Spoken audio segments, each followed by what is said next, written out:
They were married for 3 years, but they never shared a bed. She went for a routine checkup. The doctor said, "Congrats, she's pregnant." Husband shocked. How? Why? Hi, my beautiful family. Welcome back to Mr. Peter Stories. Before we begin, let me offer a prayer, because your love and presence mean everything to me. A prayer for my beautiful family. Heavenly Father, thank you for this beautiful family. Bless their homes with peace, their hearts with love, and their lives with joy. Strengthen them, guide them, and protect them in all they do. Let these stories continue to bring comfort, healing, and hope. In Jesus' name, amen. Now, my beautiful family, I want to share something personal. Binta and I are traveling to New York for a medical checkup with Dr. Bruce Lerman, one of the best cardiologists in the world. Many of you know his name, and we trust God is with us on this journey. For the next 2 to 3 days, James will be here to present the stories. The voice may be his, but the writing, the message, and the love behind it are still mine. Promise me you won't leave the story halfway. Stay with it, feel every moment, and keep us in your prayers. And don't forget to like, comment, and subscribe. Have you invited your family and friends to the channel yet? Now let's welcome James. We'll be back soon, with your prayers in our hearts. When love becomes a prison of hope. 3 years of marriage had taught Barbara Leslie that hope was the cruelest emotion of all. She stood before the ornate mirror in their master bedroom, adjusting the crimson silk dress that had once made Daxon's eyes burn with desire. That was before the drinking, before the coldness, before she learned that some men could look right through you, even when you were standing naked in front of them. Tonight marked their 3rd wedding anniversary, and like a fool, she still believed in miracles. The grandfather clock chimed 7 times. Daxon should have been home an hour ago, but Barbara had stopped expecting punctuality from a man who measured time in whiskey shots rather than minutes. She remembered their first anniversary when he'd pulled her into his arms the moment he saw her wearing this dress. "Red looks incredible on you," he'd whispered against her neck. That night she'd believed their marriage might survive anything. How naive she'd been. The dining room looked like a fairy tale. Crystal glasses caught candlelight, casting shadows across the mahogany table. She'd spent hours preparing his favorite meal, braised short ribs, the same dish his mother used to make. The bottle of 1995 Bordeaux, a wedding gift they'd never opened, sat breathing like a promise of better times. Barbara checked her reflection one final time. Her makeup was flawless, her hair swept into an elegant updo showcasing the diamond earrings he'd given her, their first Christmas as husband and wife. Back when he still remembered what love looked like. The elevator's soft chime announced his arrival, and Barbara's heart performed the same pathetic dance. Hope, anticipation, and the inevitable crash of disappointment. She positioned herself in the living room, arranging her features into casual elegance rather than desperate longing. The front door opened with unnecessary force. Daxon Ravencrest appeared in the doorway, his usually immaculate appearance disheveled. His tie hung loose, his dark hair mussed, and his steel-gray eyes held that glassy quality she'd come to know so well. "Happy anniversary, darling," Barbara said softly. Daxon's gaze swept over her without recognition, as if she were furniture. He loosened his tie completely, letting it fall to the floor with careless abandon. "Anniversary?" His voice was rough with exhaustion that came from drowning sorrows rather than working hard. "Right. 3 years." He said it like reading dates off a tombstone. Barbara's smile felt like cracking porcelain. "I made dinner. Your mother's recipe for the short ribs. I thought we could open that bottle of Bordeaux we've been saving, and I ate at the office." The lie rolled off his tongue with practiced ease. She could smell the alcohol on his breath, could see the telltale flush that spoke of a long afternoon at whatever bar he frequented. "Of course you did." The words escaped, tinged with more bitterness than she'd intended. Daxon's eyes finally focused on her, but not with warmth. His gaze was cold, analytical, like she was a problem to be solved rather than a woman to be loved. "Don't start, Barbara. I've had a long day." "Every day is a long day for you." She stood up, silk whispering against her legs. "When was the last time we had dinner together? When was the last time we had a conversation that didn't end with you walking away or pouring another drink?" He moved toward the bar cart, his expensive suit wrinkled. "I need a drink." "You've had enough drinks." Watching him reach for the crystal decanter made something twist violently in her chest. Daxon's hand stilled on the bottle. When he turned to face her, his expression was dangerous. "Enough drinks? In my own home? From my own wife?" His laugh was hollow. "That's rich, Barbara." "I'm trying to save our marriage." The confession burst from her lips like a dam breaking. "I'm trying to save us." "Save us?" Daxon poured whiskey into a crystal tumbler. "From what?" "From the reality that some people just aren't meant to be together. From the fact that love isn't enough to fix everything." Each word hit her like a physical blow. Barbara wrapped her arms around herself, suddenly cold. "Do you remember our wedding day? Do you remember the promises we made?" "I remember a lot of things I shouldn't have done." He took a long drink. "But dwelling on the past won't change anything." "What about our future?" Barbara's voice broke. "What about the children we talked about? The life we planned?" Daxon's glass froze halfway to his lips. Something flickered across his face. Pain, maybe, or regret. But it vanished quickly. "Some dreams are just that, Barbara. Dreams. And it's time to wake up." The silence was deafening. Barbara could hear candles crackling in the dining room, could smell the meal that would go uneaten, could feel 3 years of hope crumbling around her feet like ash. "I'm going to bed," Daxon announced, finishing his drink in one gulp. He didn't look at her as he headed toward the hallway. "Daxon, wait." Barbara's voice was barely a whisper, but he heard it. He stopped but didn't turn around. "I love you. I still love you despite everything." Doesn't that mean anything? For a moment she thought he might turn around, might cross the room and take her in his arms and tell her that yes, it meant everything, that they could find their way back to each other.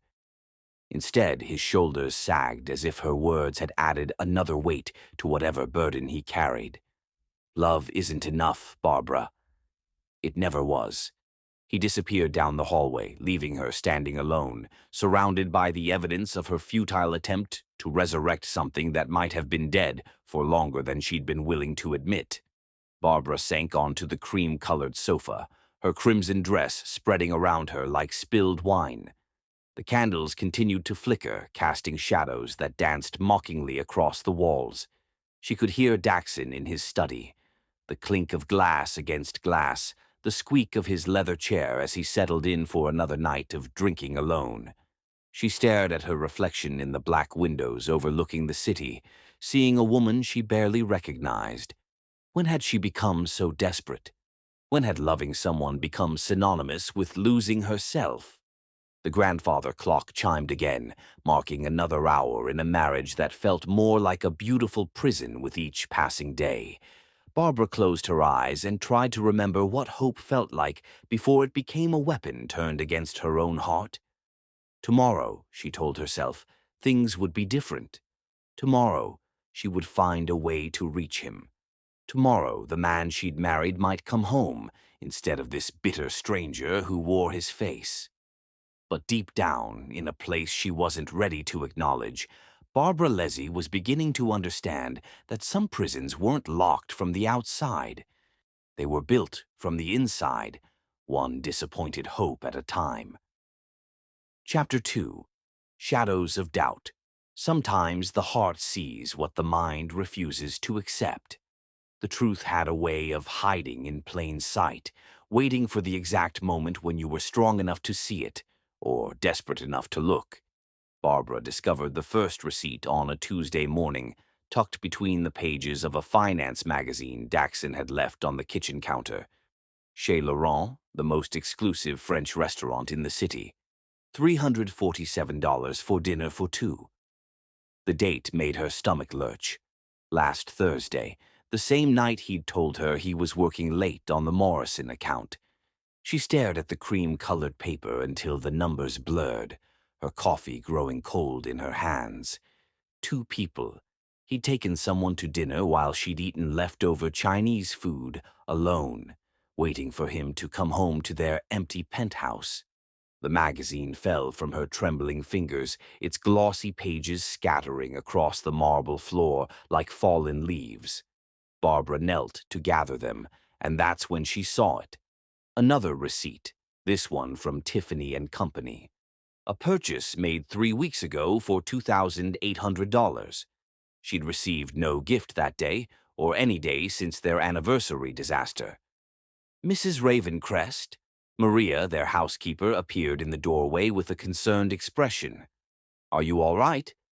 Barbara quickly stuffed the receipts into her purse, forcing a smile that felt like shattered glass. "I'm fine, Maria. Just clumsy this morning." But she wasn't fine. As Maria bustled around the kitchen, Barbara's mind raced through the past few months with surgical precision. The late nights that had become the norm rather than the exception. The phone calls that ended abruptly when she entered the room. The way Daxon's phone was always face down now, protected by a password she didn't know. And the drinking. Always the drinking. She'd told herself it was stress from work, that investment banking was a demanding field, that successful men often had demanding schedules. She'd made excuses for him the way loving wives do, spinning elaborate justifications for behavior that, in the harsh light of morning, looked exactly like what it was. Betrayal. The word sat in her chest like a stone, heavy and cold and undeniable. Barbara spent the rest of the morning searching through Daxon's belongings with the methodical precision of a detective. In his jacket pockets, she found more evidence. A parking stub from the Ritz-Carlton from a night he'd claimed to be at his brother's bachelor party. A business card from a jewelry store she'd never heard of. And strangest of all, a small bottle of aspirin, the expensive kind, from a pharmacy across town, nowhere near his office or their home. Why would he buy aspirin so far from anywhere he normally went? The questions multiplied like cancer cells, each one spawning 3 more, until her head pounded with the weight of her suspicions. By noon, Barbara had discovered a pattern of deception so elaborate it would have been impressive if it weren't devastating. Credit card statements hidden in his briefcase showed charges at hotels, restaurants, and shops that told the story of a double life she'd been too blind, or too afraid, to see. She was scheduled to deliver a presentation to the board at Chaffee Industries that afternoon, but her hands shook so badly she could barely hold her notes. The conference room felt suffocating, filled with the scent of leather and ambition and the kind of expensive cologne that reminded her too much of her husband. The marketing metrics for Q3 show a 15% increase in customer engagement across all demographics, Barbara heard herself saying, but her voice sounded like it was coming from underwater. The social media campaigns have been particularly effective in the 25 to 34 age bracket. She could feel eyes on her, not the polite, professional attention of board members, but something more intense. When she looked up from her notes, she met the gaze of Greg Chaffee himself. At 45, Greg commanded attention without demanding it. His salt and pepper hair was perfectly styled, his charcoal suit fitted to perfection. But it was his eyes that caught her off guard. They were dark brown, almost black, and they held a warmth she hadn't seen directed at her in years. More unsettling was the concern she saw there, as if he could see right through her professional facade to the woman falling apart underneath. "Excellent work, Mrs. Ravencrest," Greg said when she finished, his voice carrying the kind of authority that made lesser men straighten their ties. Your campaigns have been instrumental in our recent success. Thank you, Mr. Chaffee. Barbara gathered her papers, acutely aware that her hands were still trembling slightly. Could I have a word with you in my office? The request sent a flutter of panic through her chest. Had she given herself away? Could he tell that her mind was anywhere but on marketing metrics and customer engagement? Greg's office was a study in understated power. Floor-to-ceiling windows offered a panoramic view of the city, while rich mahogany furniture and first-edition books spoke of old money and older wisdom. He gestured for her to take a seat in one of the leather chairs across from his desk, then surprised her by taking the chair beside her, rather than asserting his authority from behind his desk. "Are you all right, Barbara?" The use of her first name, gentle and unexpectedly intimate, nearly undid her completely. "I'm fine." The lie tasted bitter on her tongue. Greg leaned forward slightly, his dark eyes searching her face with an intensity that made her feel exposed. In my experience, when someone says they're fine in that particular tone, they're usually anything but. Barbara looked down at her hands, still clutched around her portfolio. "I'm just having a difficult day. Nothing that concerns the company, I assure you." "I'm not asking as your boss," Greg said quietly. "I'm asking as someone who's noticed that you haven't seemed like yourself lately. You're one of our most valued employees, Barbara, but more than that, you're—" He paused, seeming to choose his words carefully. "You deserve better than whatever is making you look like you haven't slept in weeks." The kindness in his voice was her undoing. Barbara felt tears threatening, hot and shameful behind her eyes. "Mr. Chaffee, I appreciate your concern, but—" "Greg," he corrected gently. "And if you need anything, anything at all, I want you to know that my door is always open." There was something in the way he said it that made Barbara look up, really look at him. Greg Chaffee was known throughout the city as a brilliant businessman, a man who'd built an empire through intelligence and ruthless efficiency. But the man sitting beside her now wasn't the corporate titan she'd expected. He was simply a human being offering kindness to another human being who desperately needed it. "Thank you," she whispered, not trusting her voice to manage anything louder. Greg stood and moved to his desk, pulling a business card from his wallet. He wrote something on the back before handing it to her. "My personal number," he explained. "Day or night." Barbara stared at the card, confused by the gesture. "Mr. Chaffee, Greg, I don't understand why you're—" "Because everyone deserves to have someone in their corner," he said simply. "And because I have a feeling you've been fighting your battles alone for too long." The accuracy of his observation hit her like a physical blow. When had anyone last offered her unconditional support? When had someone looked at her and seen not just the polished professional or the dutiful wife, but the woman struggling to hold herself together? Barbara left Greg's office with his business card burning a hole in her purse and her mind spinning with questions she wasn't ready to answer. The afternoon passed in a blur of meetings and phone calls, but underneath the routine of work, a new awareness was taking root. She wasn't imagining things, the receipts, the phone calls, the distance. It all added up to a truth she'd been avoiding for months. Daxon was having an affair. The drive home felt like traveling toward her own execution. Barbara sat in traffic, watching other couples in other cars, and wondered how many of them were living lies as elaborate as her own. At a red light, she watched a man in the car beside her lean over to kiss his wife, and the casual intimacy of the gesture made her chest ache with longing. When had Daxon last kissed her like that? When had he last looked at her with genuine affection rather than thinly veiled irritation?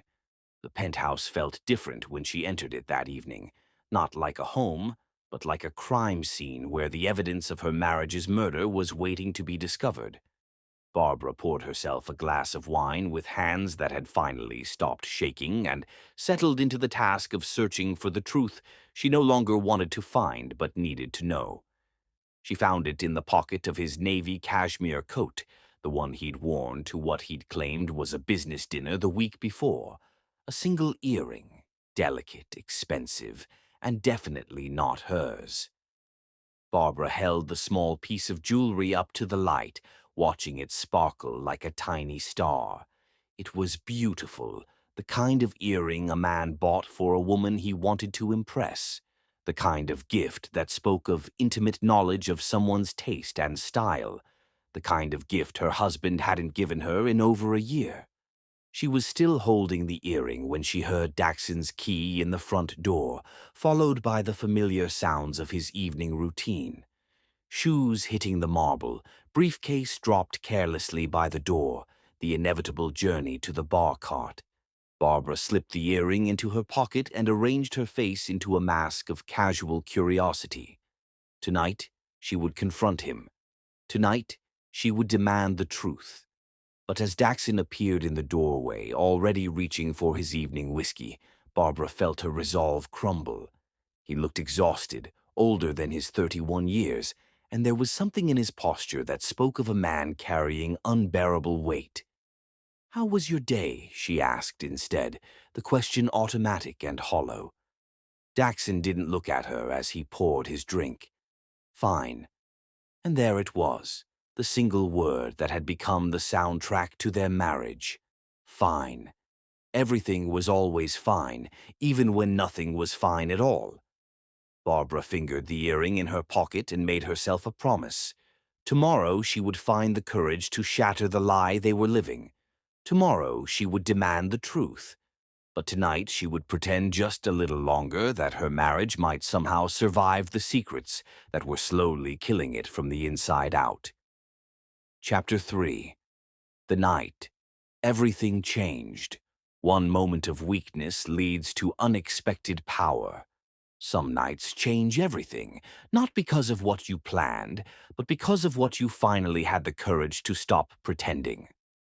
Barbara stared at her reflection in the ladies' room mirror of the Grand Millennium Hotel, trying to convince herself she belonged at Chaffee Industries' annual gala. The black evening gown she'd chosen was stunning, off-the-shoulder silk that hugged her curves before flowing into an elegant train. But she felt like she was wearing a costume for a play she no longer understood.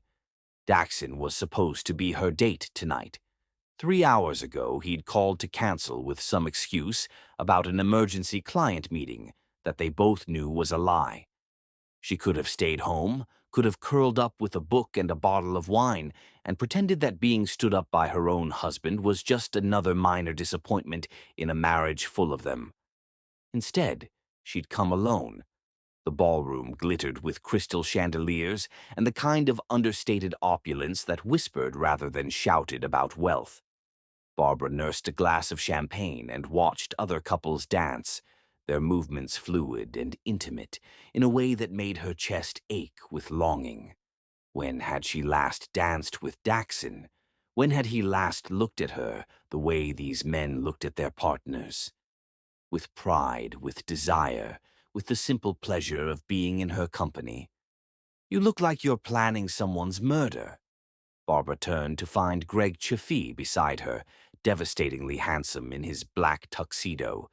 His dark eyes held that same warmth she'd noticed in his office, but tonight there was something else, an intensity that made her pulse quicken.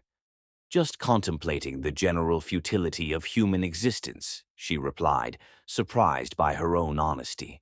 The champagne had loosened her tongue, or maybe it was simply the relief of talking to someone who actually seemed to see her. Greg's laugh was rich and genuine. "That's quite philosophical for a Friday night, though I have to say if you're going to contemplate futility, this is the place to do it. Nothing quite like a room full of people spending obscene amounts of money on charity auctions to really put life in perspective." "Spoken like a true cynic," Barbara said, taking another sip of champagne. "I wouldn't have expected that from the great Greg Chaffee." "The great Greg Chaffee?" He raised an eyebrow, amusement dancing in his dark eyes. I think you've been reading too many business magazines. I'm just a man who's good at making money and even better at spending it on causes that make me feel less guilty about making it in the first place." There was something refreshingly honest about his self-deprecation. Barbara found herself relaxing for the first time in weeks. "And here I thought you were some kind of business deity, dispensing wisdom from your ivory tower." "Ivory tower? My office is on the 40th floor. That's barely a ivory mid-rise." Greg's smile faded slightly as he studied her face. "Where's your husband tonight?" "I was looking forward to meeting the man who managed to marry the most brilliant marketing mind in the city." The question hit Barbara like a slap. She could lie, could make up some excuse about Daxon being busy with work or family obligations.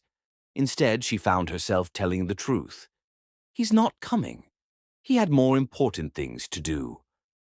Something shifted in Greg's expression, a flash of anger that was gone so quickly she might have imagined it. "His loss," he said simply, but the words carried a weight that made Barbara's heart skip. "Would you like to dance?" Greg extended his hand, palm up, waiting for her answer. Barbara hesitated. Dancing with her boss at a company function was one thing, but this felt different, more personal, more dangerous.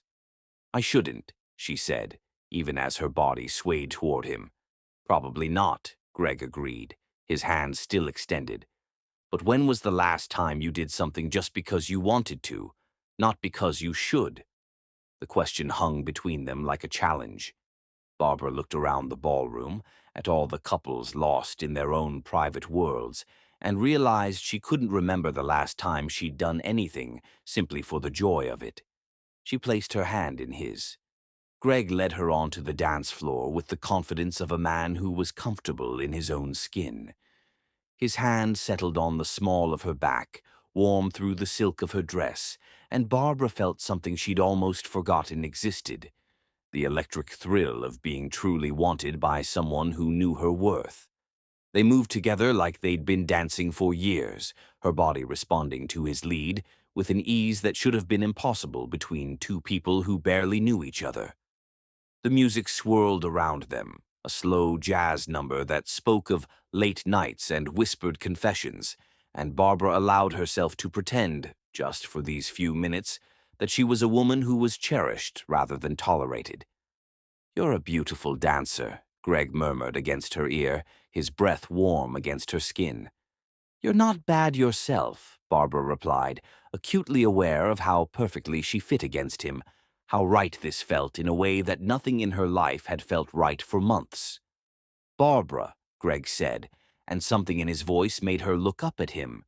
His dark eyes were serious now, searching her face with an intensity that made her feel naked, despite her elegant gown. "I need you to know that I see you. Not just as an employee, not just as a marketing executive, but as a woman who deserves so much more than whatever is making her look like she's drowning." The words hit Barbara like a physical blow. She'd worked so hard to maintain her professional facade, to keep her personal pain separate from her career, and here was this man seeing right through all her carefully constructed walls. "Greg, You don't have to say anything," he interrupted gently. "I just needed you to know that someone sees you, someone recognizes your worth." The song ended, but neither of them moved to separate.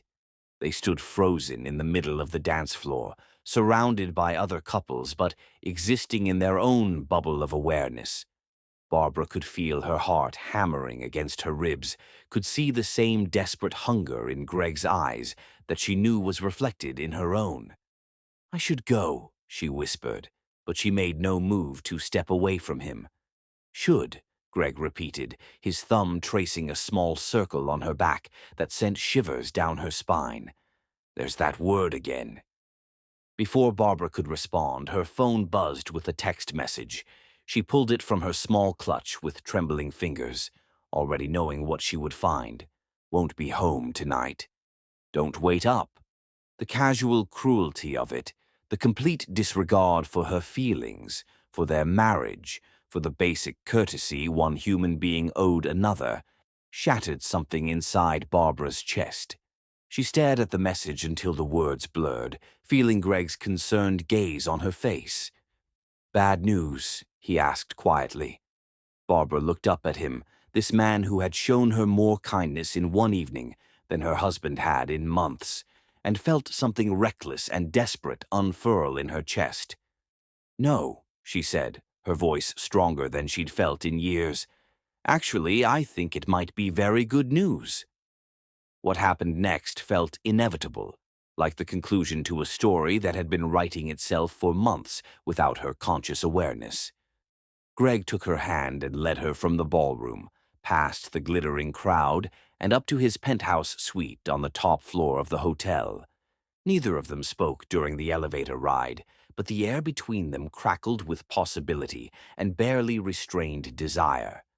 The suite was magnificent. Floor-to-ceiling windows offered a panoramic view of the city lights, while understated luxury spoke of a man who had nothing to prove to anyone. But Barbara barely noticed the surroundings. All her attention was focused on Greg, who stood watching her with an expression that was part reverence, part hunger. "Are you sure?" he asked, and the fact that he was giving her a chance to change her mind, to walk away, only made her want him more. Instead of answering with words, Barbara stepped closer and placed her hand against his chest, feeling his heart racing beneath her palm. "I haven't been sure of anything in 3 years," she said, "but I'm sure of this." Greg's self-control snapped like a rubber band stretched too far. His hands framed her face with reverent gentleness, his thumbs tracing her cheekbones like she was made of precious glass. When he kissed her, it was with the kind of desperate hunger that spoke of a man who had been starving without realizing it. Barbara melted into him, her body responding to his touch with an eagerness that shocked her. This was what passion felt like, she realized with stunning clarity. This electric connection, this feeling of being completely alive in someone else's arms. This was what she'd been missing, what she'd convinced herself she didn't need. Greg's hands were gentle but sure as he helped her out of her evening gown, his eyes never leaving hers, as silk pooled at her feet like spilled ink. When he told her she was beautiful, the words carried a conviction that made her believe him. When he worshipped her body with his hands and mouth, it was with a reverence that made her feel like a goddess rather than a woman who had been made to feel invisible for far too long. They made love with the desperate intensity of two people who had been drowning and suddenly found air. Greg touched her like she was precious, loved her like she was cherished, and for the first time in years, Barbara felt like she was home. Afterward, they lay tangled in expensive sheets, Barbara's head pillowed on Greg's chest, while his fingers traced lazy patterns on her bare shoulder. The city lights twinkled beyond the windows like fallen stars, and Barbara felt a peace she hadn't known she was capable of feeling. "I should feel guilty," she said quietly, more to herself than to him. Greg's hand stilled for a moment before resuming its gentle caress. "Do you?" Barbara considered the question seriously. She should feel guilty. She was a married woman who had just spent the night with another man, but all she felt was a strange sense of rightness, as if she'd finally done something that aligned with her true self rather than the person she'd been pretending to be. "No," she said, surprised by her own honesty.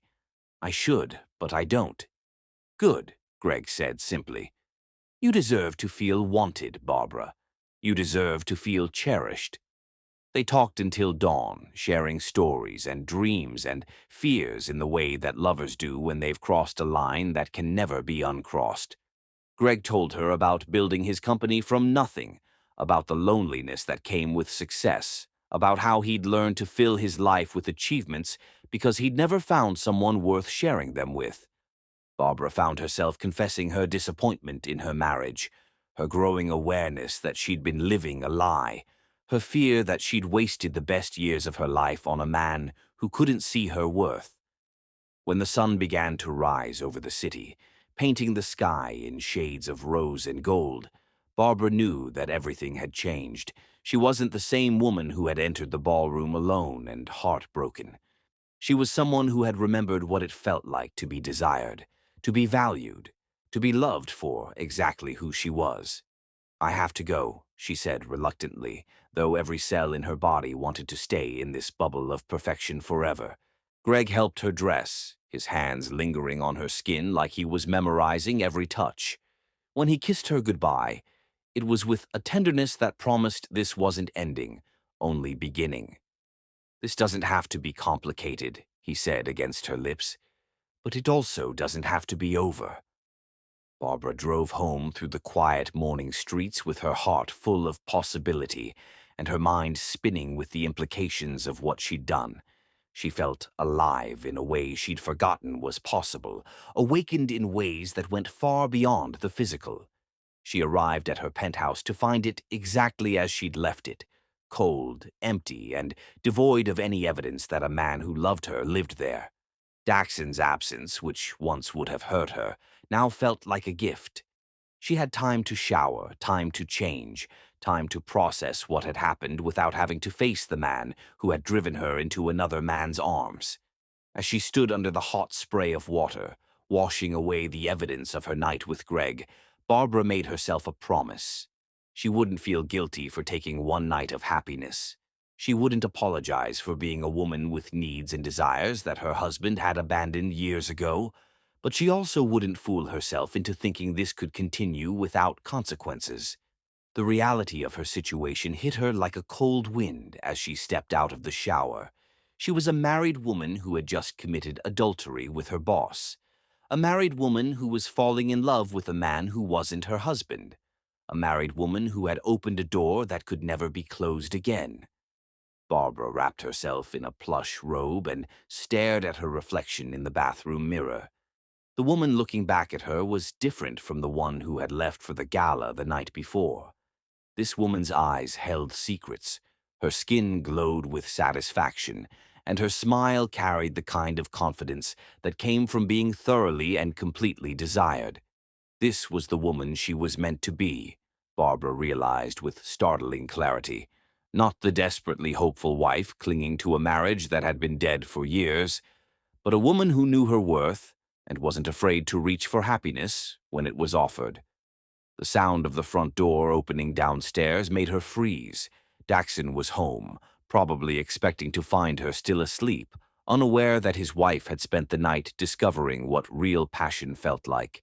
Barbara took a deep breath and prepared to face her husband, knowing that everything between them had changed irrevocably. She wasn't the same woman who had waited for him to come home anymore. She was a woman who had finally remembered what it felt like to be truly alive. Chapter 4. Cracks in the Foundation. Truth has a way of demanding to be heard.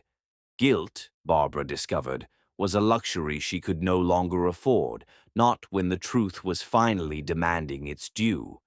She stood at her kitchen window 3 days after the gala, watching Daxon stumble to his car with the practiced coordination of a functional alcoholic.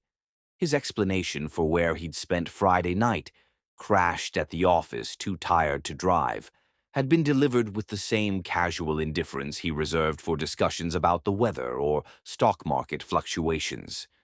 Barbara had simply nodded and poured his coffee, playing the role of dutiful wife while her mind replayed every moment of her night with Greg. The contrast was staggering. Daxon's touch, when it came at all, was perfunctory and cold, while Greg had worshipped her body like it was something sacred. Daxon spoke to her in sentences designed to end conversation, while Greg had listened to her thoughts as if they were poetry worth memorizing. The sound of Daxon's Porsche disappearing down their street snapped Barbara back to the present. She had 30 minutes before she needed to leave for work. 30 minutes to search through her husband's belongings for evidence of what she already knew in her heart. She found it in his home office, tucked inside a leather portfolio he thought she'd never touch. Credit card statements dating back 6 months painted a picture so clear it took her breath away. Charges at intimate restaurants on nights he'd claimed to be working late. Hotel bills for weekend trips she'd never been invited on. And most damning of all, recurring payments to something called BA Styling Services, $500 every 2 weeks, like clockwork. Barbara stared at the statements until the numbers blurred together, feeling something cold and analytical settle over her. The hurt was still there, sharp and persistent, but it was being overtaken by something far more dangerous: calculation. Her phone buzzed with a text from Skylar Beaumont, her best friend since college, and one of the city's most ruthless divorce attorneys. "Coffee after work? You've been avoiding me, and I'm starting to take it personally." Barbara smiled grimly as she typed her response. "Can you meet for lunch instead? I need to ask you something professional." Oh, that doesn't sound good. Noon at Meridian." "Perfect. And Skylar, bring your legal pad." The drive to Chaffee Industries felt different now, charged with an electricity that had nothing to do with the storm clouds gathering over the city. Barbara caught herself checking her reflection in the rearview mirror more carefully than usual, wondering if anyone would be able to tell that she was a woman who had been thoroughly and completely loved just 3 nights ago. The elevator ride to the 40th floor seemed to take forever. When the doors finally opened, Barbara's pulse quickened at the possibility of seeing Greg, even as her rational mind warned her that mixing business with pleasure was a recipe for disaster. She made it to her office without encountering him, but that didn't stop her from being hyper-aware of every sound in the hallway, every footstep that might belong to the man who had shown her what passion actually felt like. Mrs. Ravencrest? Her assistant Jennifer appeared in the doorway with a steaming cup of coffee and a carefully neutral expression. "Mr. Chaffee asked if you could stop by his office when you have a moment. He said it wasn't urgent." Barbara's heart performed an intricate dance against her ribs. "Did he say what it was regarding?" "The Morrison account, I believe." "Of course. Business. That's all this was, all it could be." Barbara straightened her shoulders and headed toward the executive floor, trying to ignore the way her body hummed with anticipation. Greg's assistant waved her through to his office, where she found him standing at his wall of windows, hands clasped behind his back as he gazed out at the city below. He was wearing a navy suit that emphasized his broad shoulders, and Barbara had to forcibly remind herself that she was here for a business meeting, not to relive their night together. "You wanted to see me about the Morrison account?" she said, proud of how professional she sounded. Greg turned, and the moment their eyes met, Barbara felt the careful composure she'd built crumble. His dark gaze held the same intensity she remembered from the hotel suite, the same hunger that had made her feel like the most desirable woman alive. "Close the door," he said quietly.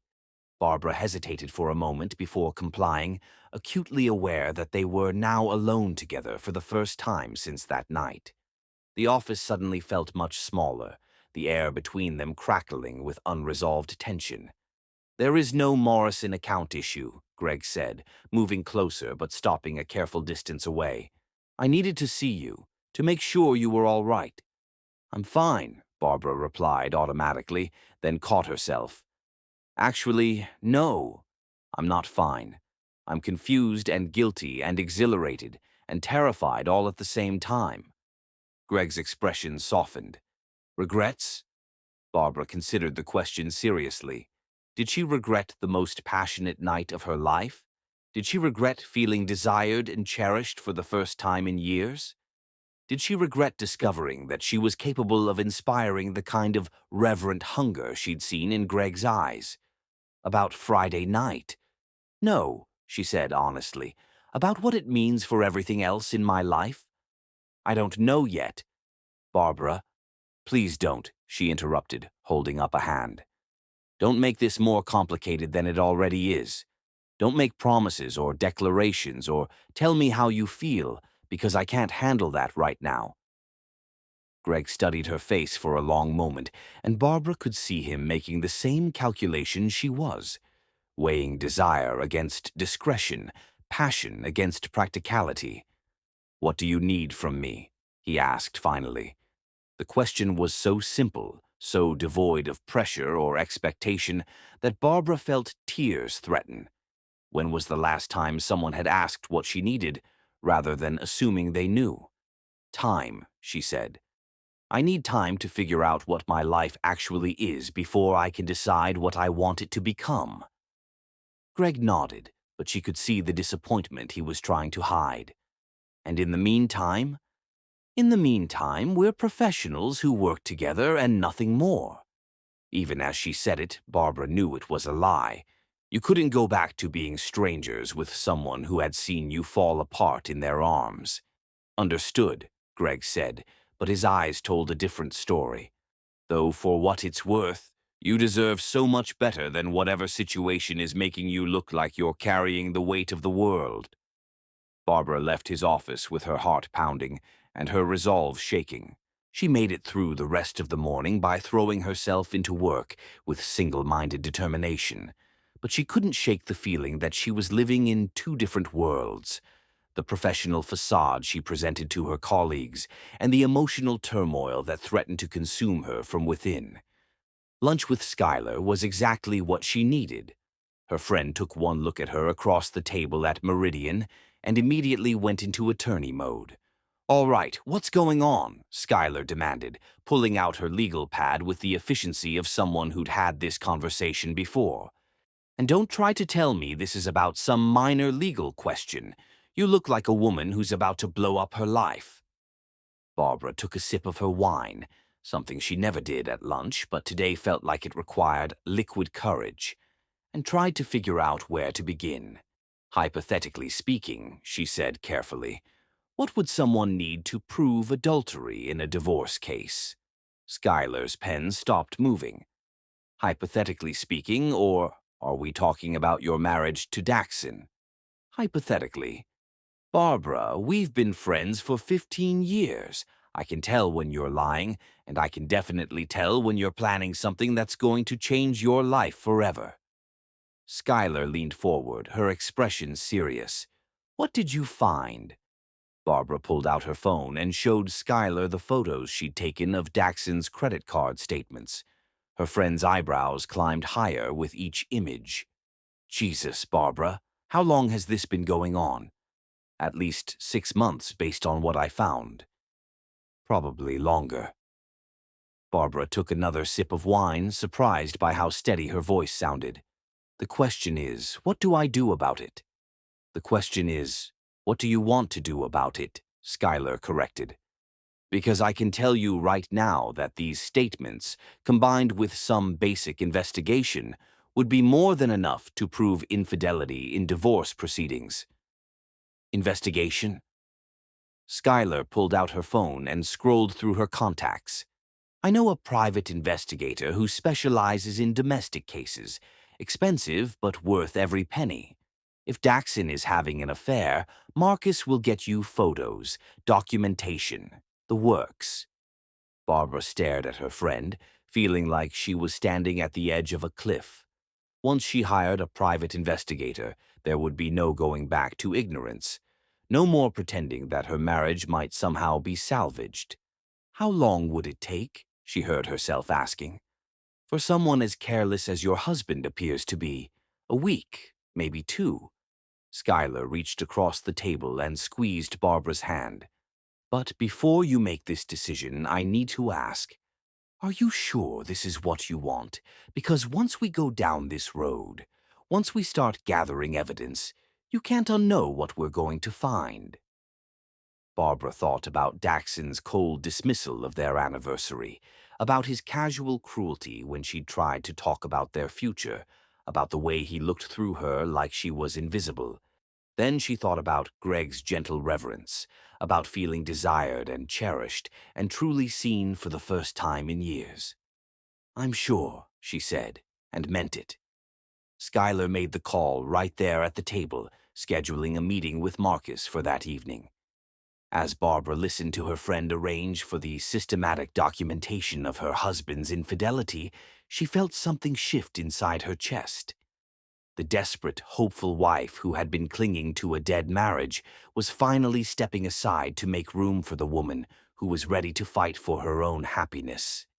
The rest of the afternoon passed in a haze of meetings and phone calls, but Barbara's mind was elsewhere, calculating and planning with a clarity that surprised her. She was done being a victim of Daxon's indifference. She was done making excuses for a man who had shown her nothing but contempt. She was ready to take control of her own destiny. The meeting with Marcus Holloway took place in Skylar's law office after hours. The private investigator was exactly what Barbara had expected: mid-50s, unremarkable appearance, and the kind of quiet confidence that came from having seen every possible variation of human betrayal. "I'll need some basic information," Marcus said, pulling out a tablet. "Work schedule, usual haunts, vehicle information. The more details you can provide, the faster I can get you results."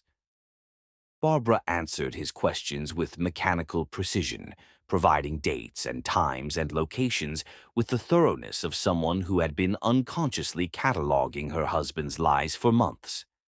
When Marcus asked if she had any idea who the other woman might be, Barbara hesitated. "There are charges to something called BA styling services," she said finally. "I don't know what that is." Marcus made a note. "I'll look into it. Anything else? Any suspicious behavior, unexplained absences, changes in routine?" Barbara thought about the empty bottles hidden throughout their penthouse, about Daxon's increasing irritability and distance, about the way he seemed to be deliberately pushing her away. "He's been drinking more," she said. "A lot more. And he's been staying out later, coming home drunk or not at all." "Substance abuse often goes hand in hand with infidelity," Marcus observed matter-of-factly. "Guilt manifests in different ways for different people." The idea that Daxon might feel guilty about his affair was almost laughable. Barbara couldn't remember the last time she'd seen him display genuine emotion about anything, much less remorse for hurting her. "How long before you have something?" Schuyler asked. "Given what Mrs. Ravencrest has told me, I'd say a week at most. Men who are this careless usually aren't trying very hard to hide their activities." Marcus closed his tablet and stood. "I'll be in touch as soon as I have something concrete." Barbara drove home through the evening traffic with her mind spinning. In a week, she would have proof of what she already knew. In a week, she would have the ammunition she needed to end her marriage and start building a new life. The thought should have been terrifying. Instead, it felt like freedom. She arrived at the penthouse to find Daxon exactly where she'd expected, in his study, drunk and sullen, staring at his computer screen with the glassy-eyed focus of someone who was trying to function despite being 3 sheets to the wind. "How was your day?" Barbara asked from the doorway, testing the words for any trace of the desperate hope that used to color every interaction with her husband. There was none. She was simply going through the motions now, playing her part while she waited for the evidence that would set her free. "Fine," Daxon mumbled without looking up from his screen. Barbara nodded and turned to leave, but his voice stopped her. "I'll be traveling next week," he said, still not looking at her. "Business trip to Chicago. I'll be gone Thursday through Sunday." "Of course you will," Barbara thought, but aloud she simply said, "I'll make sure Maria doesn't plan any meals for you."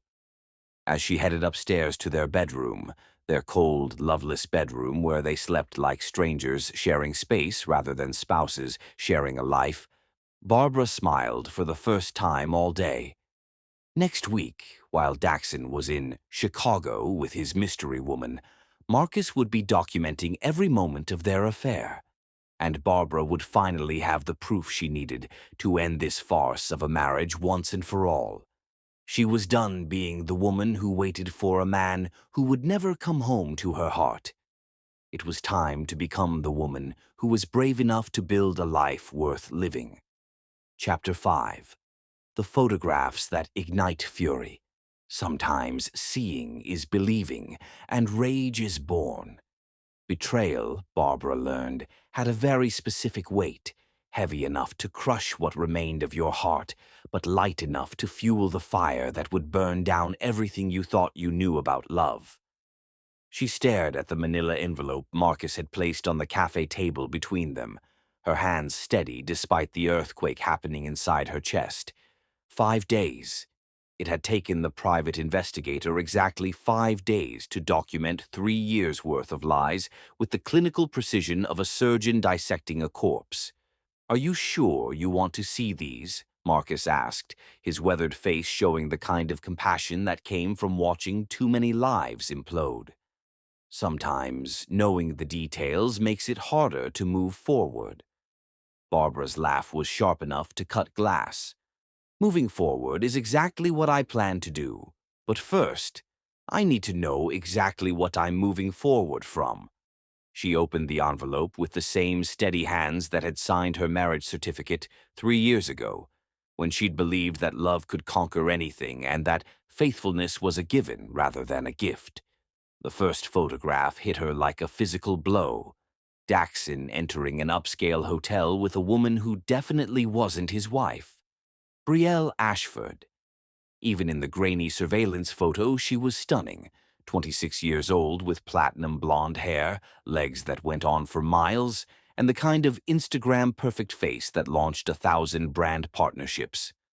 Barbara recognized her immediately from her social media presence, at Brielle Styles U, with 2.3 million followers and a lifestyle that screamed expensive tastes and daddy issues.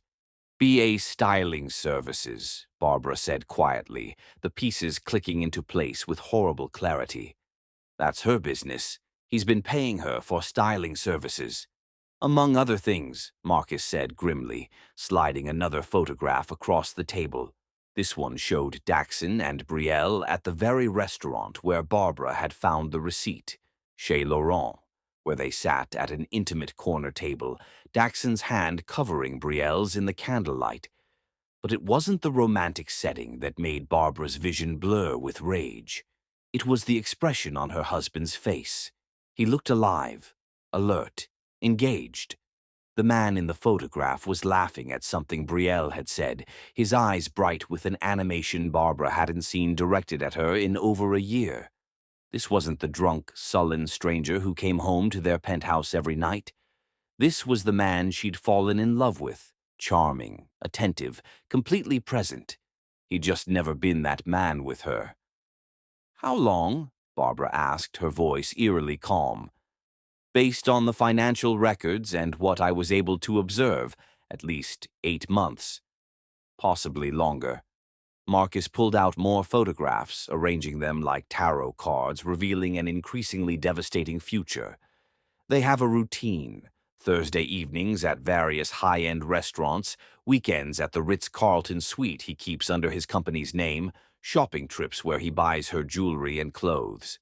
Barbara studied each photograph with the detached focus of a general reviewing battle plans. Here was Daxon helping Brielle into his Porsche, his hand gentle on her back.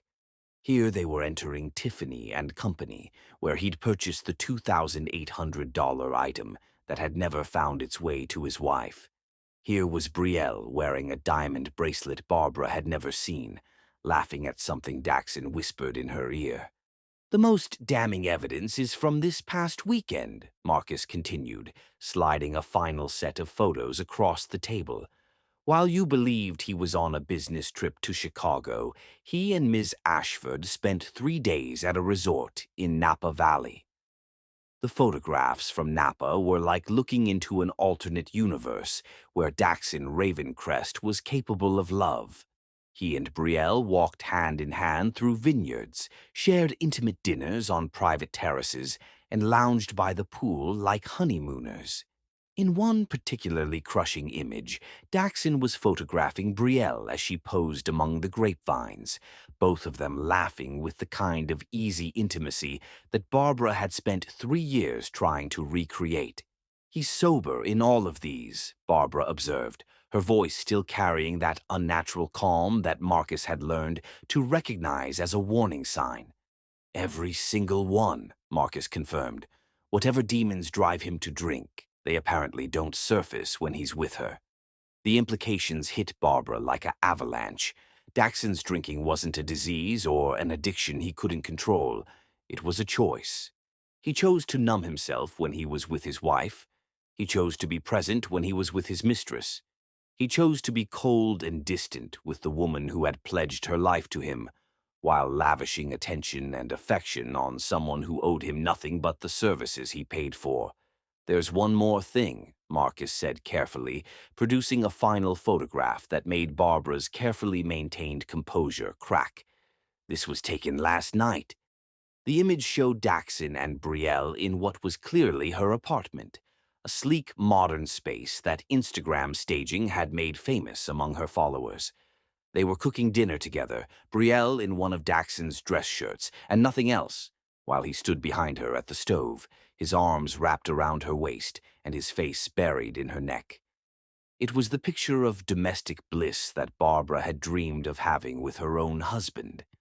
"Son of a bitch," Barbara whispered, and Marcus was surprised to hear admiration rather than devastation in her voice. "Mrs. Ravencrest?" Barbara looked up from the photographs, her dark eyes blazing with an intensity that made Marcus instinctively lean back. "Do you know what the most insulting part of all this is? It's not that he's having an affair. It's not even that he's in love with her. It's that he's been lying to my face about who he is." She gathered the photographs with sharp, efficient movements, her mind already calculating possibilities and consequences. "For 3 years, I've been trying to save a marriage to a man who doesn't exist. The drunk, cold, distant husband? That's a performance. This," she tapped the photo of Daxon cooking with Brielle, "this is who he really is, and he's been hiding that man from me deliberately." Marcus watched her transform before his eyes. The hurt wife was dissolving, replaced by something far more dangerous, a woman who had finally understood the true scope of her husband's betrayal and was ready to respond accordingly. "What do you want to do with this information?" he asked. Barbara's smile was sharp enough to draw blood. "I want to destroy him, completely. But first I want him to know that I know. I want him to understand that his carefully constructed double life is about to collapse around his ears.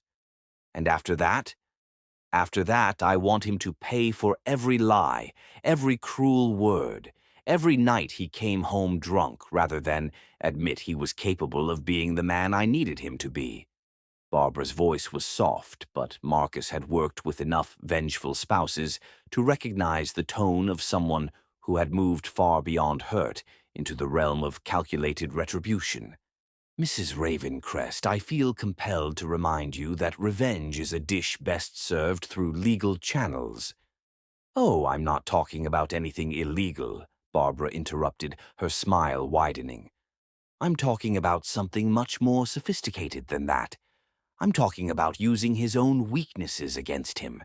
His drinking, his arrogance, his assumption that I'm too stupid and too desperate to figure out what he's been doing." She stood up, sliding the photographs into her purse with the care of someone handling precious artifacts. "Marcus, I need you to continue surveillance for another week. I want documentation of every meeting, every phone call, every moment they spend together. Can you do that?" "Of course, but may I ask why?" Barbara's laugh was like ice cracking. "Because when I confront my husband about his affair, I want him to know that I have evidence of every single lie he's told me. I want him to understand that while he thought he was playing me for a fool, I was gathering ammunition for war." She paid Marcus in cash and walked out of the cafe with the purposeful stride of a woman who had finally found her true calling. The hurt wife who had spent months making excuses for her husband's behavior was gone, replaced by someone who understood that the best revenge wasn't getting mad. It was getting even. The drive back to her office gave Barbara time to think, to plan, to consider her options with the cold calculation of a chess master contemplating her next move. Daxon thought he was so clever, maintaining his double life with the arrogance of a man who believed his wife was too weak and too dependent to challenge him. He was about to learn how wrong he was. Barbara arrived at Chaffee Industries with a new sense of purpose, her mind already working through the delicious possibilities that Marcus's photographs had opened up. She had evidence of Daxon's infidelity that would hold up in any courtroom. She had documentation of his lies, his financial infidelity, his complete disregard for his marriage vows. More importantly, she had something even more valuable, the knowledge that she wasn't the problem. For 3 years, she'd blamed herself for her marriage's failure, convinced that if she could just be more patient, more understanding, more appealing, she could win back her husband's love. Now she knew the truth. Daxon was perfectly capable of love, affection, and presence. He simply chose not to offer those things to his wife. The realization was simultaneously devastating and liberating. "Mrs. Ravencrest?" Jennifer appeared in her office doorway, looking concerned. "Mr. Chaffee was looking for you earlier. He said it wasn't urgent, but that he'd like to see you when you have a moment." Barbara's pulse quickened at the mention of Greg's name, but she forced herself to maintain professional composure. "Did he say what it was regarding?" "The quarterly budget review, I believe." Barbara nodded, trying to ignore the way her body responded to the thought of seeing Greg again. The night they'd spent together felt like it had happened in another lifetime, to another version of herself. The woman who had fallen apart in Greg's arms had been desperate and broken, seeking comfort from the pain of her marriage. The woman she was now had moved far beyond seeking comfort. She was ready to take action. She found Greg in his office, standing at his wall of windows with his hands clasped behind his back. The same position she'd found him in the last time they'd spoken privately. But today, his posture seemed different somehow, more tense, as if he were wrestling with thoughts that refused to be controlled. "You wanted to see me," Barbara said from the doorway. Greg turned, and the moment their eyes met, Barbara saw her own transformation reflected in his gaze. Where once she'd seen concern and gentle protectiveness, now she saw something harder, more predatory. Greg Chaffee was a man who'd built an empire through intelligence and ruthless efficiency, and he was looking at her now like she was a puzzle he was determined to solve. "Close the door," he said, echoing their last private conversation. Barbara complied, acutely aware that the dynamic between them had shifted in ways she was only beginning to understand. The vulnerable woman who had needed rescuing was gone, replaced by someone who was very much in control of her own destiny. "I've been thinking about our last conversation," Greg said, moving closer but maintaining that careful distance that spoke of a man who was fighting his own instincts. "About what you said you needed." "Time," Barbara said. "I said I needed time. Have you had enough?" The question hung between them like a challenge. Barbara studied Greg's face, seeing past the professional mask to the man underneath. The man who had held her while she cried, who had made love to her like she was precious, who had shown her what it felt like to be truly wanted. "Yes," she said simply, "I've had enough time to realize that some situations can't be fixed, only ended." Greg's eyes sharpened with interest. "What does that mean?" Barbara pulled out her phone and showed him one of Marcus's photographs, the image of Daxon and Brielle at Chez Laurent, lost in their private world of romance and deception.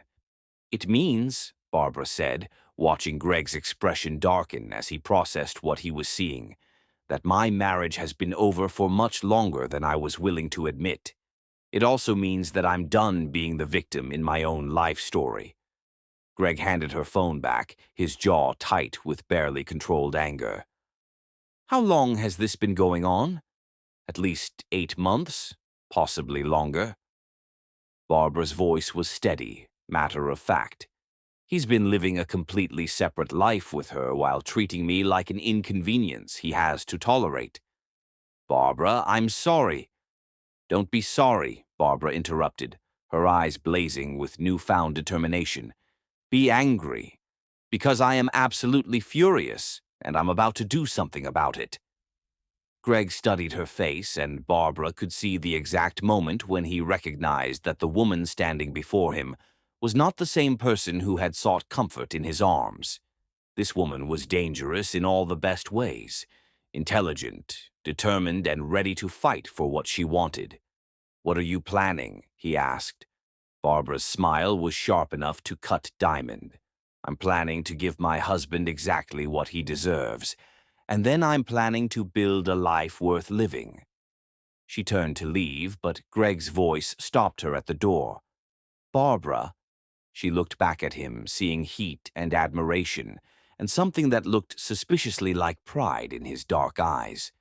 "When this is over," he said quietly, "I'd like to take you to dinner.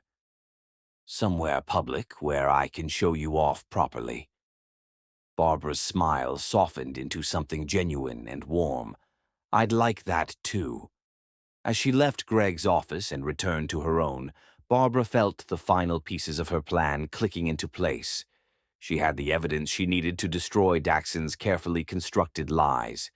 She had the support of the best divorce attorney in the city, and she had the promise of something real and beautiful waiting for her on the other side of the war she was about to wage.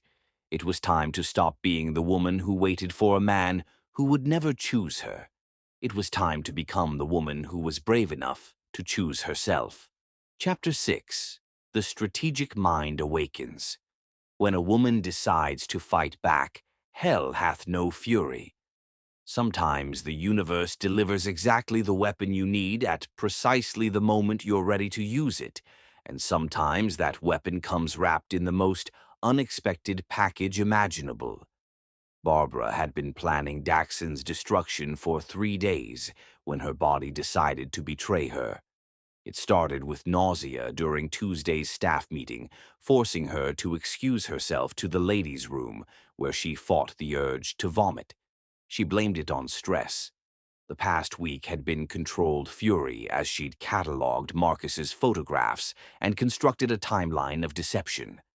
The emotional toll was bound to manifest physically, but when the nausea returned Wednesday with bone-deep fatigue, Barbara began to suspect something more. Thursday brought dizziness so severe she had to grip the bathroom counter. Her period was late, and combined with other symptoms, a terrifying possibility took shape. "No," she whispered to her reflection. "Not now." But Barbara was counting days, remembering the night in Greg's arms with clarity that made her knees weak. They'd been careful, but not careful enough. Friday morning found Barbara in Dr. Thorne's office, trying to convince herself she was overreacting. "I've been feeling unwell," Barbara said, proud of how steady her voice sounded. "Nausea, fatigue, dizziness. I'm sure it's just stress." When Dr. Thorne suggested a pregnancy test, just to be thorough, Barbara's heart hammered against her ribs. "I'm sure that's not necessary," Barbara said quickly. "My husband and I haven't been trying to conceive." "Sometimes these things happen, regardless of our plans, dear." 20 minutes later, Barbara sat staring at a magazine, her mind racing through scenarios that made her feel elated and terrified. "Congratulations, Doctor," Thorne said with a warm smile. "You're pregnant, about 6 weeks along." The words hit Barbara like a physical blow. 6 weeks, exactly 6 weeks since the night she'd fallen apart in Greg's arms. "Are you certain?" Barbara whispered. "Absolutely. The blood test is definitive." Dr. Thorne leaned forward, concerned. "How are you feeling about this news?" Barbara stared without really seeing, her mind spinning with computer-like speed. She was carrying Greg's child while married to a man who had spent months lavishing love on his mistress. And then, like lightning striking, a thought so brilliant it took her breath away. Daxon wouldn't know the baby wasn't his. Her husband's drinking had reached the point where entire evenings disappeared into blackouts. He rarely touched her, but when drunk enough, there had been a few fumbling encounters. Encounters Barbara had endured rather than enjoyed, but encounters nonetheless. Daxon would remember some of them. In his alcohol-hazed mind, he would assume he'd forgotten others. "Mrs. Ravencrest?" Dr. Thorne's voice seemed far away. "Are you all right?" Barbara looked up. and the smile that spread across her face was sharp as glass. "I'm perfect. This is absolutely perfect." Dr. Thorne looked concerned by the intensity of Barbara's reaction. "Would you like me to schedule a follow-up appointment?" "Yes," Barbara said, standing with newfound energy. "Schedule everything. I want this pregnancy to be as healthy and well-documented as possible." She left the doctor's office with prenatal vitamins and a strategic plan so elegant it almost made her laugh. Just when she'd been wondering how to inflict maximum psychological damage on her cheating husband, fate had handed her the perfect weapon. Barbara found Daxon in his study, already 3 drinks into his evening routine, staring at his computer with glassy focus. Perfect. The drunker he was, the more confused he would be about his memories. Barbara stood in the doorway, studying the man she'd married with clinical detachment. Even drunk and disheveled, Daxon was handsome, but his beauty masked an ugly soul. "Daxon," she said sweetly, "we need to talk." He looked up, steel gray eyes struggling to focus. "What about something wonderful?"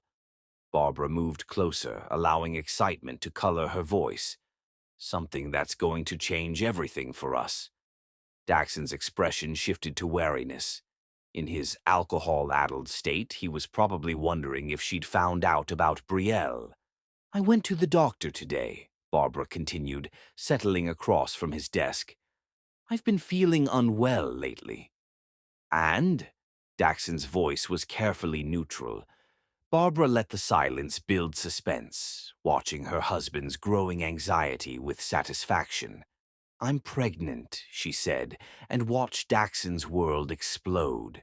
The crystal tumbler slipped from his fingers, crashing to the floor in a shower of glass and whiskey. Daxon stared at her with complete shock. "What did you say?" His voice was barely a whisper.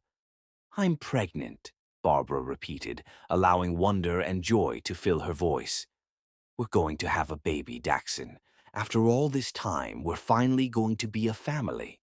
She watched him struggle to process the information, his alcohol-soaked brain trying to make sense of timing and possibilities. This was the moment of truth. Would he remember their sporadic encounters clearly enough to accept paternity? But how? Daxon stammered. "We haven't. I mean, it's been..." "It's been what?" Barbara asked innocently. "Daxon, I know we haven't been as intimate lately, but it only takes once. Don't you remember last month? After your company party, you came home drunk and we..." She let her voice trail off, painting her cheeks with a blush. "You were so sweet that night." She was making it up entirely, but she could see Daxon grasping for the memory, trying to sort through alcohol-blurred evenings. I don't remember," Daxon began. "You were drinking," Barbara said gently, as if helping him piece together a pleasant memory. "You said you loved me. You said you wanted a real marriage again." Her voice broke just enough to sound genuine. Daxon's face went through expressions: confusion, fear, guilt, and finally, reluctant acceptance. He wanted to deny it but couldn't be certain enough to risk it. "6 weeks," Barbara continued. "The doctor said I'm 6 weeks along. That would make it right around your company party, wouldn't it?" She watched Daxon do the math, watched him realize that denying paternity would mean admitting he wasn't sure what he'd done during blackouts. Yes," he said finally, his voice hollow. "The company party was 6 weeks ago." Barbara felt triumph so intense it was almost sexual. She'd done it. She'd planted doubt about his memories, forced him to accept responsibility for a child that wasn't his. "I know this is unexpected," she said, moving to kneel beside his chair. "But maybe this is exactly what we need. Maybe this baby is a sign." Daxon stared at her with horror. "Barbara, this isn't a good time. My career, everything is complicated." "Every time is complicated until you decide to make it simple," Barbara said softly, taking his hands and feeling nothing but cold calculation. This baby is a gift, Daxon. She could see him struggling, wanting to reject everything but not sure enough to risk confrontation. "What do you want me to say?" Daxon asked finally, defeated. "I want you to say you're happy," Barbara replied hopefully. "I want you to say you still love me enough to build a life with our child." The silence stretched. Barbara could see Daxon's mind racing through options. "Of course," he said finally, the words dragged from his throat. "Of course I'm happy about the baby." Barbara smiled and kissed his cheek, tasting whiskey and desperation. "I love you," she whispered and felt him flinch. As she pulled back, Barbara saw fear in Daxon's eyes. He was afraid of what this pregnancy meant for his double life, afraid of complications about to rain down. Good. Let him be afraid. "I should schedule our first appointment together," Barbara said, standing. "You'll want to be there for the ultrasound, won't you?" "Yes," Daxon said automatically, though he looked like he'd rather schedule his execution. Barbara left her husband surrounded by broken glass and wreckage. As she climbed the stairs, she allowed herself a smile of pure triumph. Phase 1 was complete.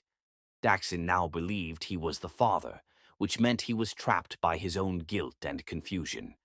He couldn't leave her for Brielle without abandoning his pregnant wife, and he couldn't deny paternity without admitting to blackouts.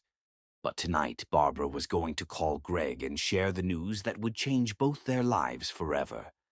While Daxon thought he was trapped by fatherhood, Greg was about to discover he was finally free to claim the family he'd never known he wanted. Sometimes revenge was a dish best served with perfect timing. Chapter 7. The performance begins. When revenge requires the greatest acting of your life. The art of psychological warfare, Barbara discovered, required the same skills as method acting. You had to believe your own performance so completely that even you forgot where the truth ended and the beautiful lie began.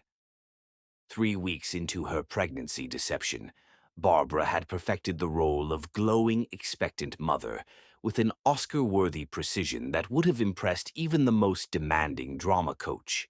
She'd purchased prenatal vitamins and left them conspicuously on the kitchen counter where Daxon couldn't miss them. She'd started declining wine at business dinners, placing her hand protectively over her still flat stomach, with the reverent touch of a woman nurturing new life.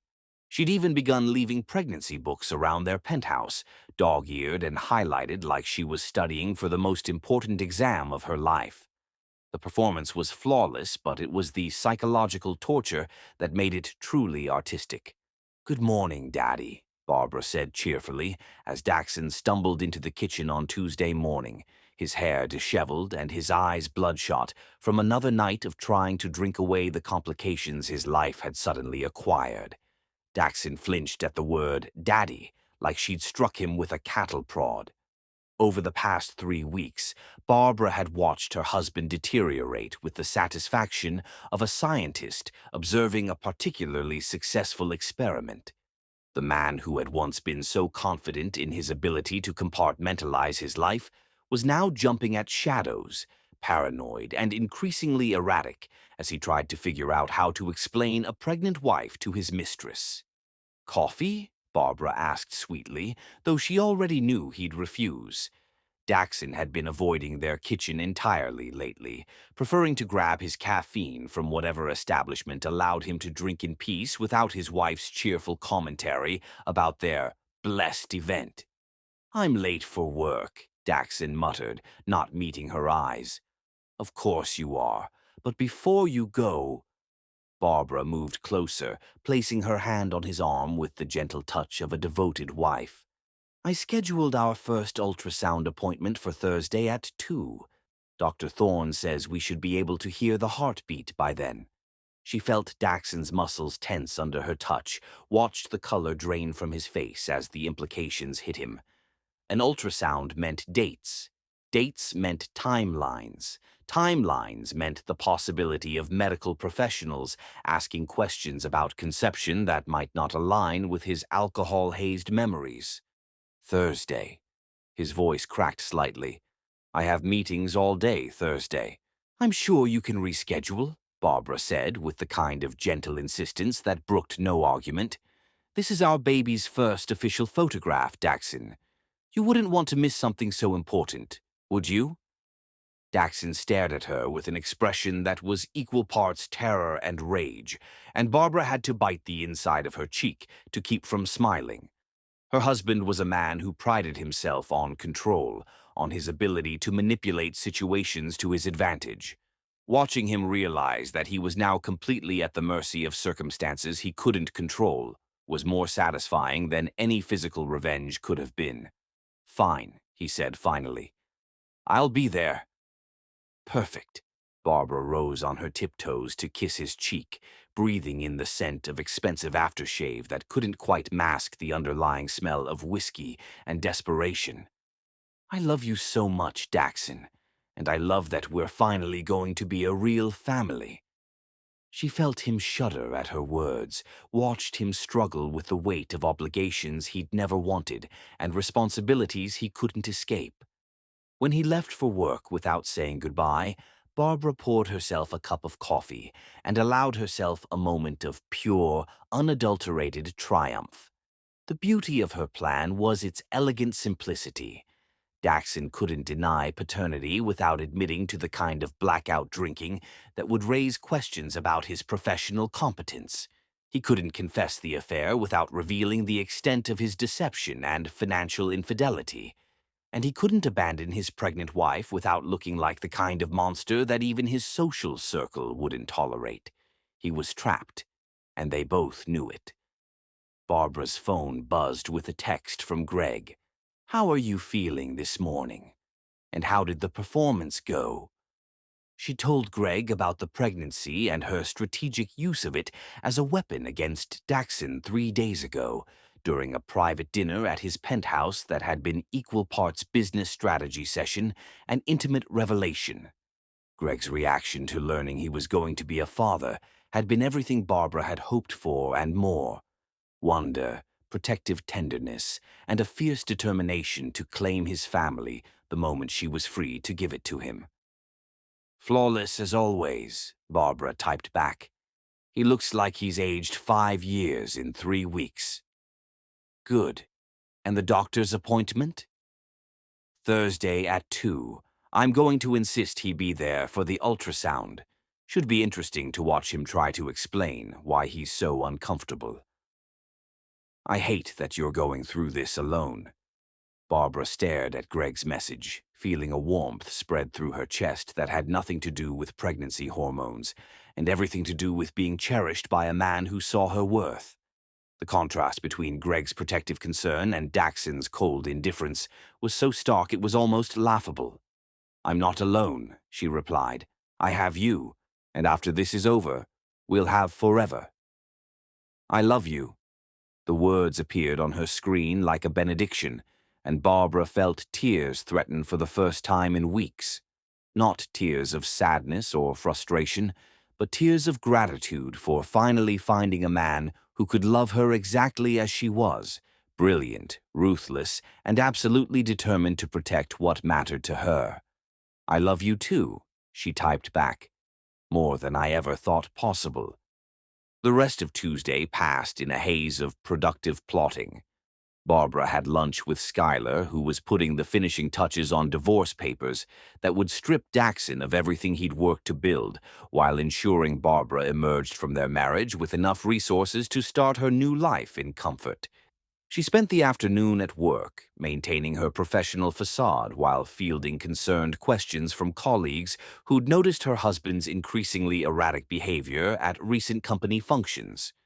"Is Daxon all right?" Jennifer asked during their weekly status meeting. "He seemed quite agitated at the Morrison account presentation last week."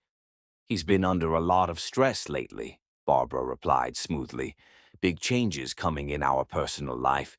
You know how men get when their carefully ordered world starts shifting." It wasn't even a lie, technically. Daxon's world was definitely shifting, right off its axis and into a tailspin that would make a fighter pilot nauseous. Wednesday brought its own entertainment in the form of a panicked phone call from Daxon at 11 in the morning. "We need to talk," he said without preamble when Barbara answered her phone. "Of course, darling. What about—" "Not over the phone. Meet me for lunch. Chez Laurent. 12h30. Barbara's smile could have powered a small city. Chez Laurent, the same restaurant where Daxon had taken Brielle for their romantic dinners, where Marcus had photographed them lost in their private world of deception and desire. The irony was so perfect it was almost poetic. "That sounds lovely," Barbara said. "Though I should warn you, I've been having some morning sickness. Well, all-day sickness, really. I might not be the best lunch companion." She heard Daxon's sharp intake of breath and knew her casual mention of pregnancy symptoms had hit its mark. Every reminder of her condition was another twist of the knife, another weight added to the guilt and confusion that were slowly driving him insane. "Just be there," he said, and hung up without saying goodbye.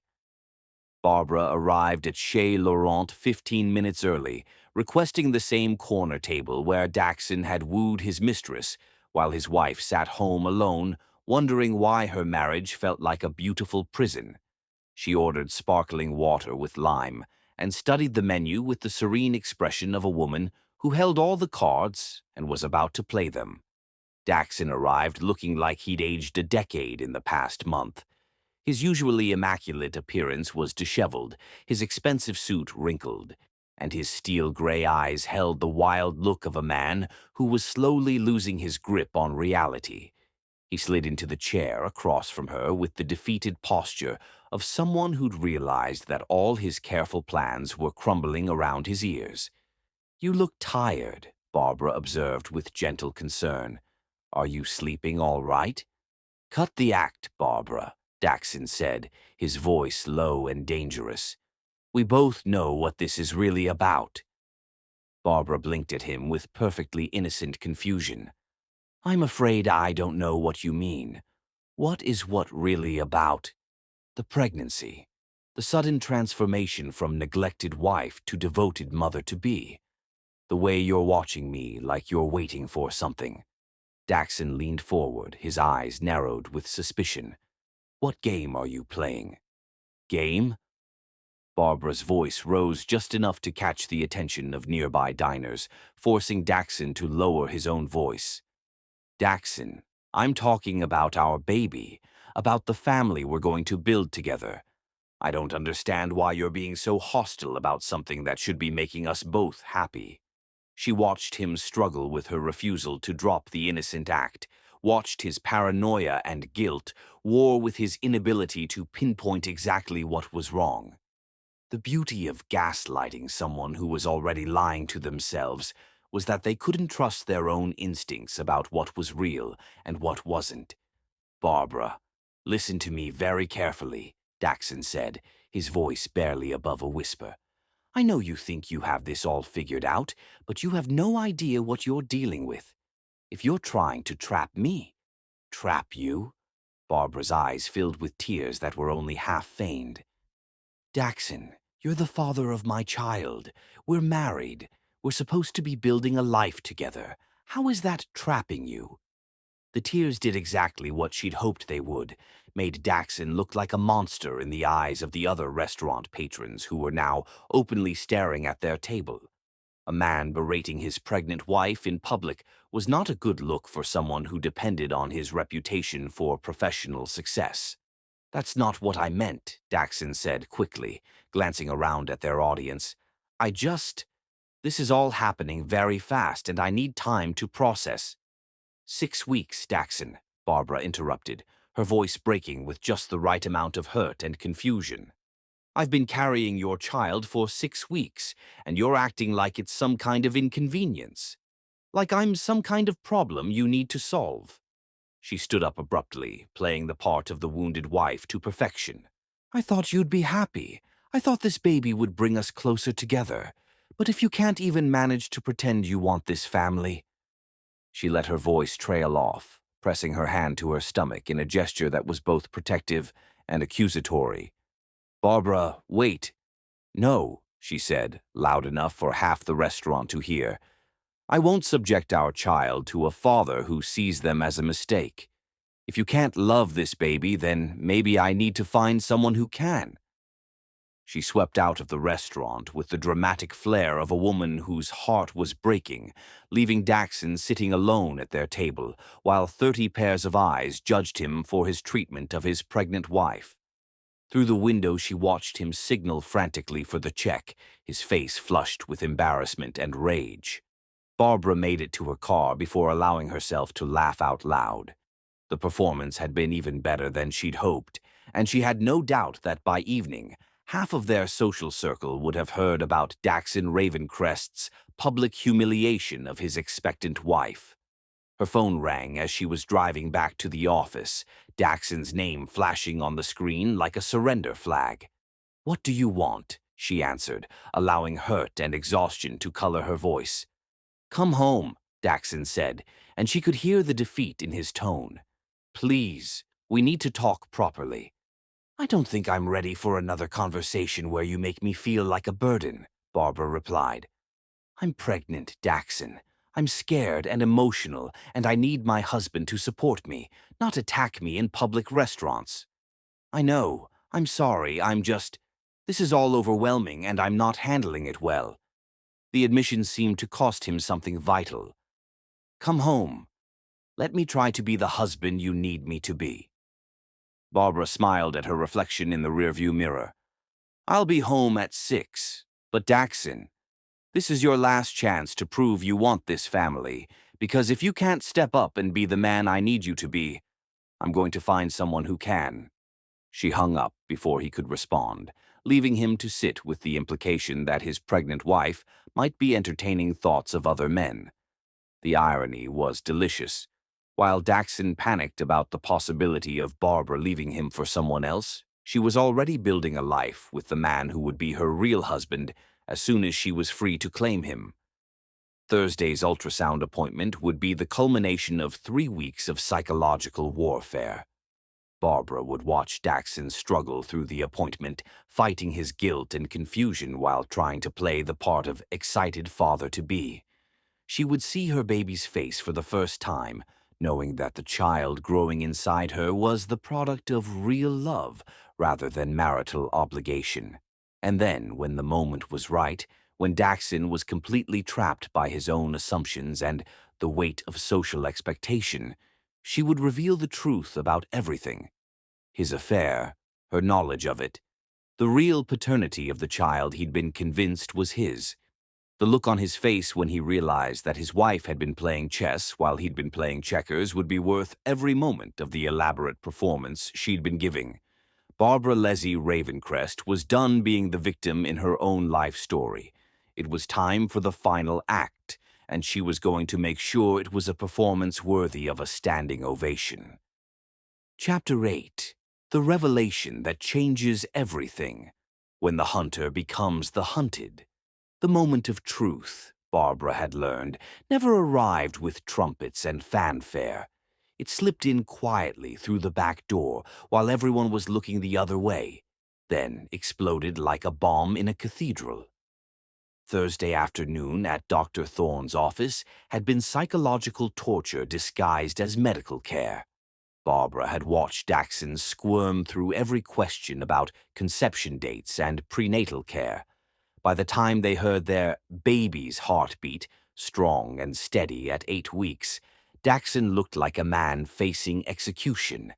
The ultrasound image sat on their coffee table like evidence in a trial, showing Greg's child growing inside Barbara's body, while her husband believed himself trapped by forgotten sins. "We need to talk about telling people," Barbara said, as Daxon poured his 4th drink of the evening. "My parents, your brother, our friends, it's getting harder to hide, and I'm so excited to share our news." Daxon's hand trembled slightly. "Maybe we should wait until the 2nd trimester. It's safer." "Safer for whom?" Barbara asked with innocent curiosity. "For the baby or for you?" The question hung in the air like smoke. Daxon's steel gray eyes sharpened with something that might have been awareness or paranoia. What's that supposed to mean? Barbara rose from the sofa with fluid grace.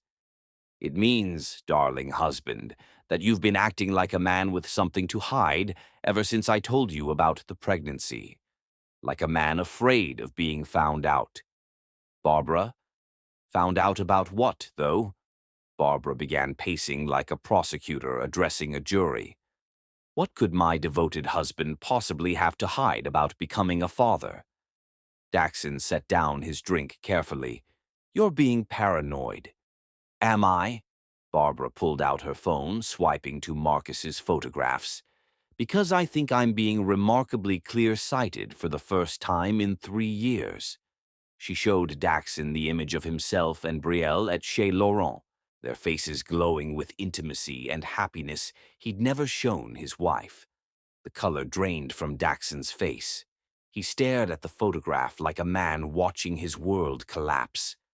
Where did you get that? The same place I got these, Barbara said, swiping through image after image of Daxon's double life. And these? And oh, this one is particularly interesting. Napa Valley last weekend while you were supposedly in Chicago on business. She watched her husband age 10 years in 10 seconds, watched the arrogant mask slip away to reveal the coward underneath. How long have you known? Daxon asked finally. Long enough to hire a private investigator. Long enough to document every lie. Long enough to realize that the man I married never existed. Barbara's voice was clinical, like a doctor delivering a terminal diagnosis. 8 months, Daxon. You've been living a separate life with Brielle Ashford while treating me like an inconvenience. Daxon stood up abruptly, swaying from alcohol and shock. Barbara, let me explain. Explain what? That you're capable of love and passion, just not with your wife. Barbara's laugh was sharp enough to draw blood. That you can be sober and charming when you want to be, but you chose to be drunk and cruel with me. It's not like that. It's exactly like that. Barbara's composure finally cracked, 3 years of suppressed fury erupting. You made me believe I was the problem. You made me think I wasn't enough, wasn't interesting enough, wasn't woman enough to hold your attention. Daxon reached for his drink again, seeking liquid courage.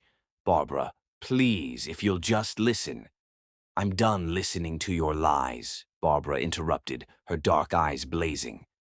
But I am curious about one thing. How exactly were you planning to explain a pregnant wife to your girlfriend? Were you going to tell Brielle it was an accident, a mistake, one last obligation before you could be free? The accuracy of her guess was written all over Daxon's face. You were, weren't you? She continued. You were going to string us both along, playing devoted father-to-be with me while promising Brielle this was just temporary. Before Daxon could respond, the elevator opened. Heavy footsteps approached their living room, and then Greg Chaffee appeared in the doorway like an avenging angel. His dark eyes took in the scene with sharp intelligence. Greg, Barbara said, her voice warming. Perfect timing. Daxon looked between his wife and her boss with dawning horror.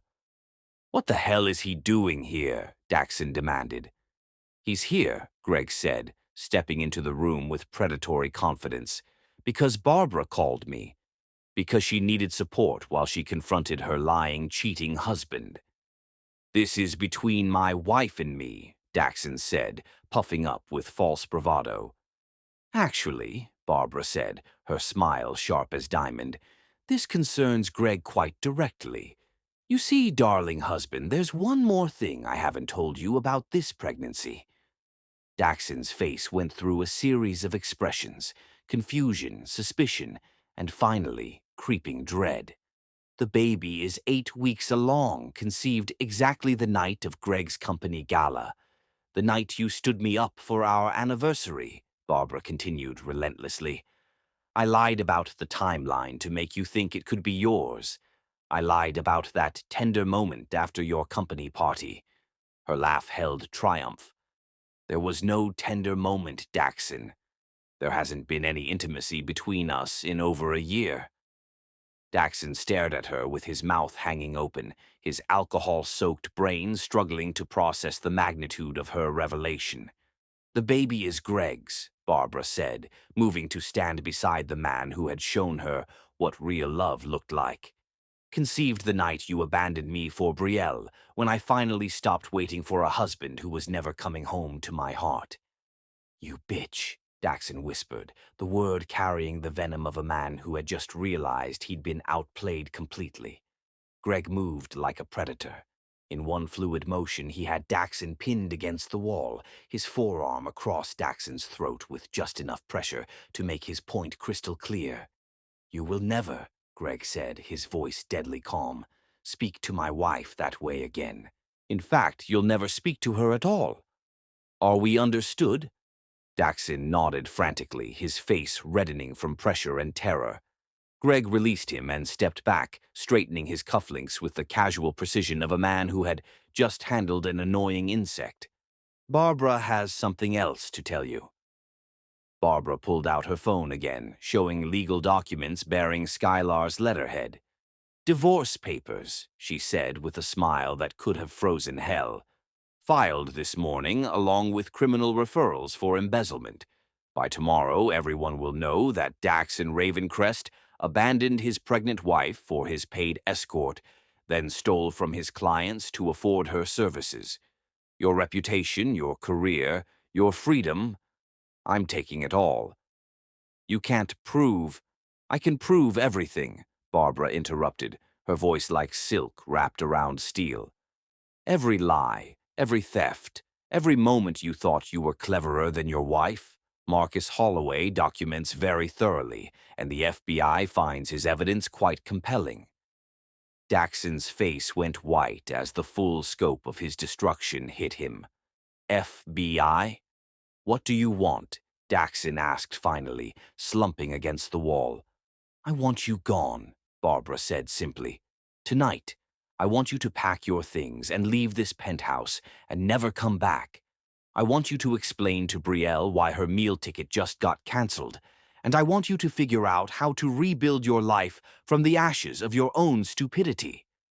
"Barbara, please." "There is no please," Greg interrupted, his voice carrying absolute authority.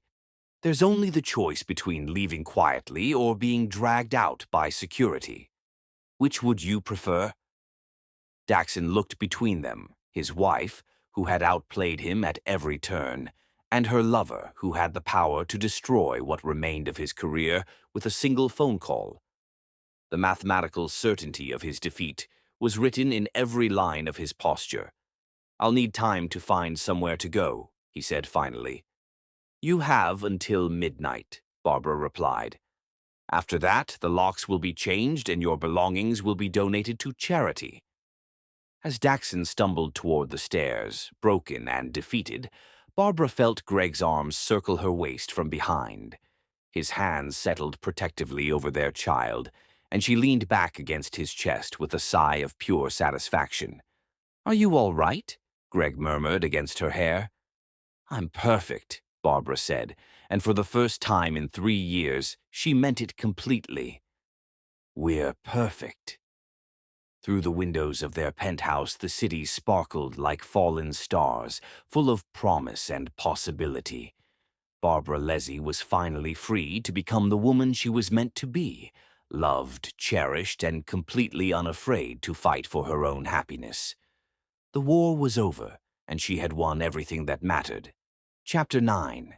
Empire's Reckoning and New Beginnings. Justice served with love's protection.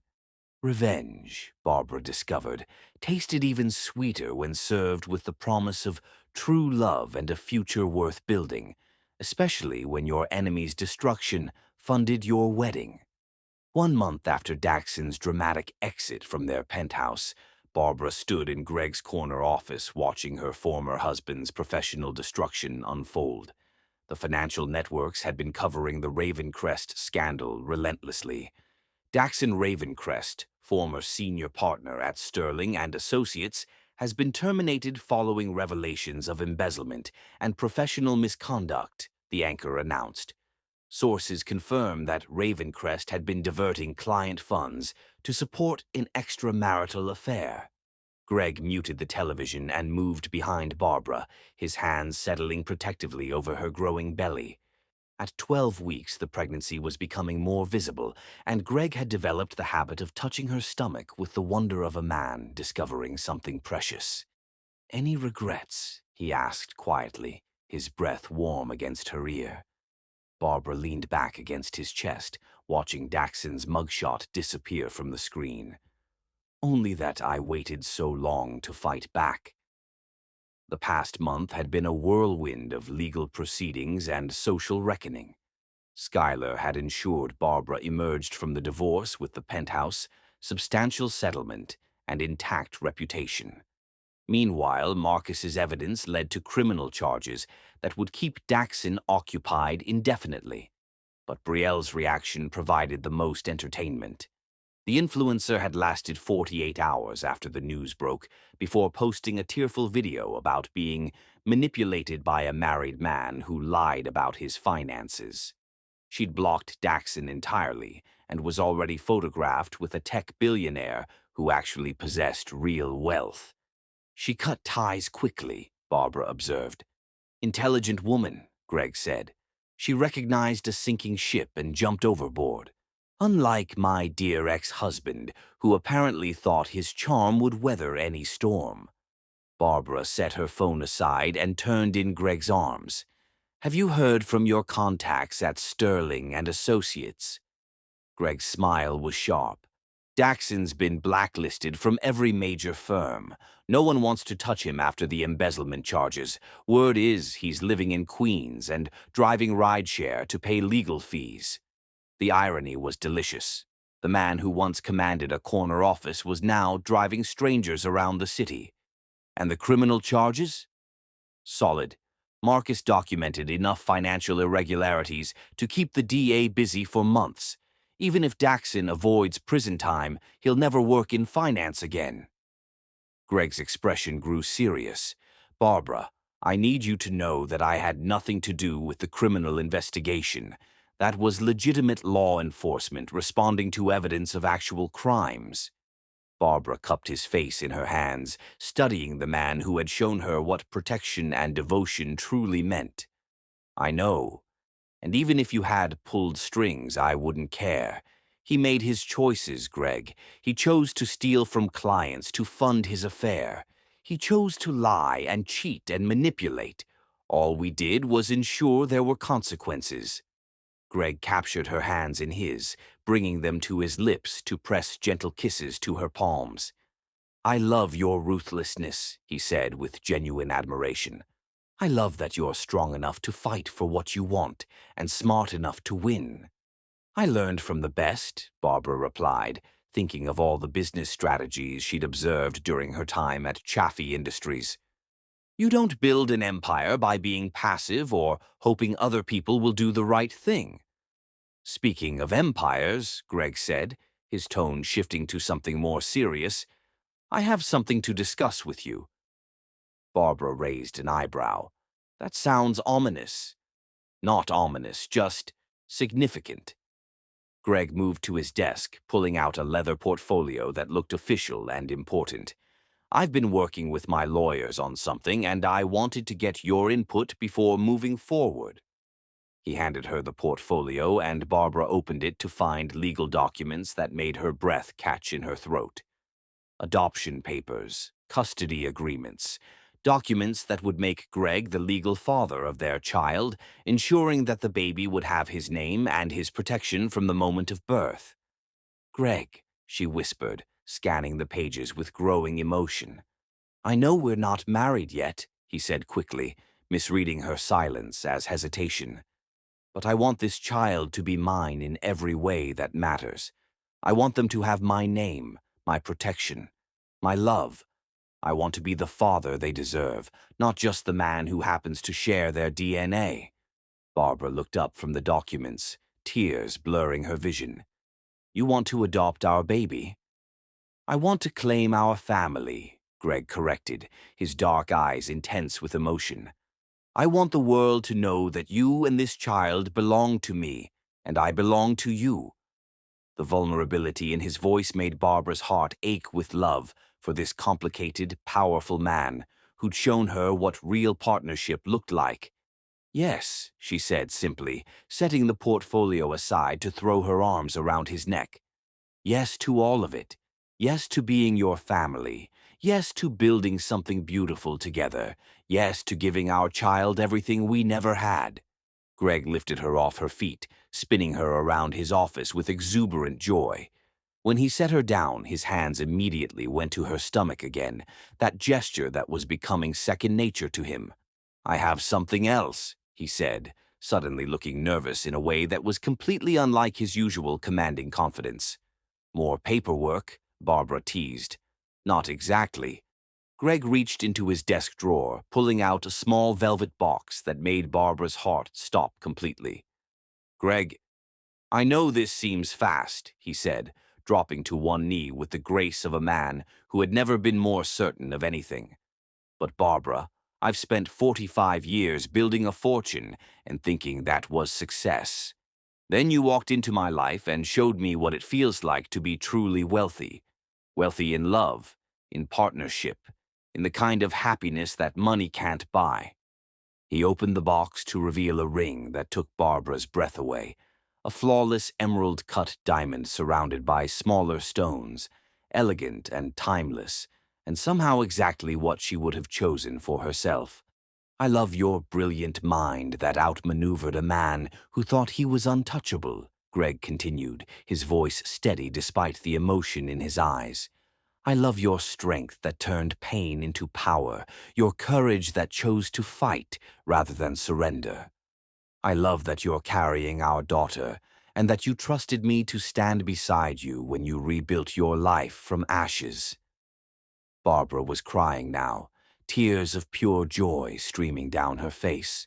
"I want to spend every day for the rest of my life proving that you chose the right man this time," Greg said. "I want to build something beautiful with you, raise our children to know what real love looks like, and show the world what happens when two people choose each other completely. Barbara Leslie, will you marry me and make me the luckiest man alive?" "Yes," Barbara whispered, then louder. "Yes, yes, absolutely, yes." Greg slipped the ring onto her finger with hands that shook slightly, then stood to kiss her with the kind of passion that promised a lifetime of being cherished and desired and truly seen. When they finally broke apart, Barbara admired the way the diamond caught the afternoon light streaming through Greg's office windows. It was beautiful, but more than that, it was a symbol of everything she'd fought for: love, respect, a future worth building. "When?" she asked, already mentally planning the kind of wedding that would announce to the world that she was no longer the desperate wife, begging for scraps of affection. "Whenever you want," Greg said, his arms tightening around her. "Tomorrow, next month, after the baby is born. I don't care about the timeline, Barbara.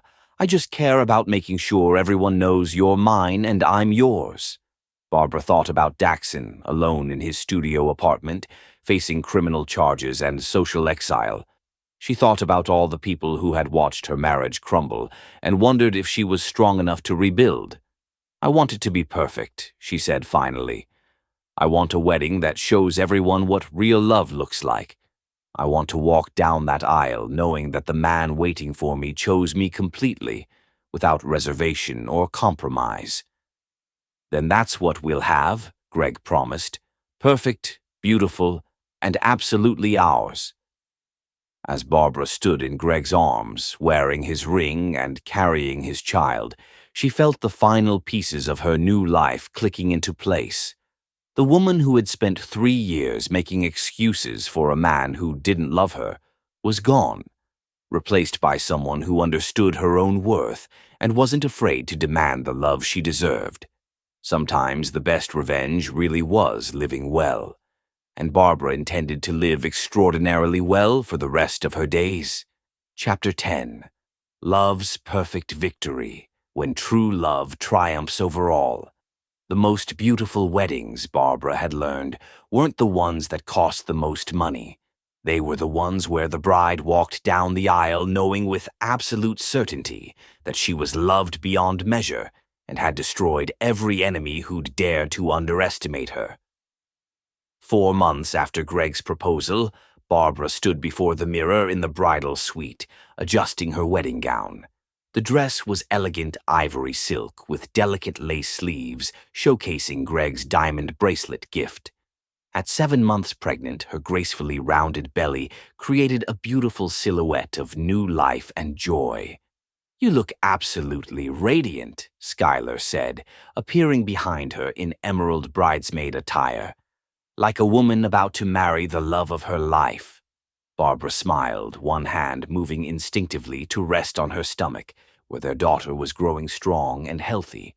The latest ultrasounds had revealed they were having a girl, and Greg's reaction, pure wonder and fierce protectiveness, had confirmed what Barbara already knew.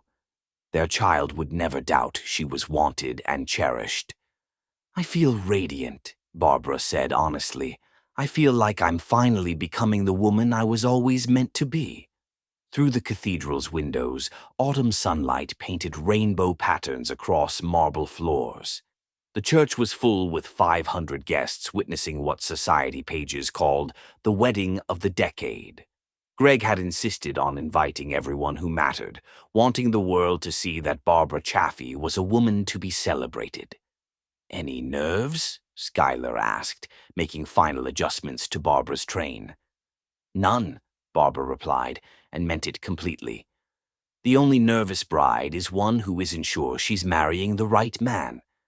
"I've never been more certain of anything in my life."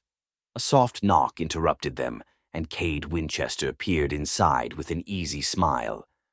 "The groom is officially climbing the walls with anticipation," he announced. "Greg asked me to tell you that he's been watching the door for the past hour, like a man expecting his salvation to walk through it at any moment." Barbara's laugh was pure joy. "Tell him his salvation will be there in 5 minutes, and that she loves him more than she ever thought possible." The cathedral doors opened, and the first notes of Pachelbel's cannon filled the air. Barbara took Skylar's arm. She'd chosen her best friend to walk her down the aisle, wanting to symbolize that this marriage was her choice, made by a woman in complete control of her destiny. The walk down the cathedral aisle felt like floating. Barbara was aware of 500 guests rising, of photographers and flowers, but all her attention focused on the man waiting at the altar. Greg stood beside the Archbishop with legendary boardroom composure, but Barbara saw the emotion he was controlling. His dark eyes never left her face, and the love she saw there made her heart soar.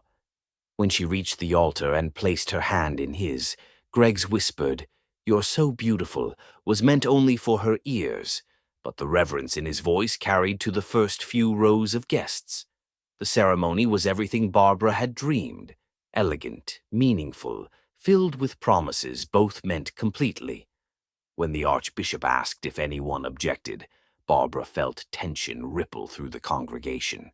Everyone knew about the scandal, and there had been speculation about whether Daxon might disrupt the proceedings. The church remained silent. Then the cathedral doors burst open with a crash that echoed like a gunshot. Daxon Ravencrest stumbled into the church, drunk and disheveled, wearing a wrinkled suit that looked like he'd slept in it. His once handsome face was bloated from months of heavy drinking, his hair unkempt, and his steel-gray eyes held the wild desperation of a man who had lost everything. "This is a travesty," he shouted, his voice slurring with alcohol and desperation. "That woman is carrying my child. She's a liar and a manipulator who destroyed my life."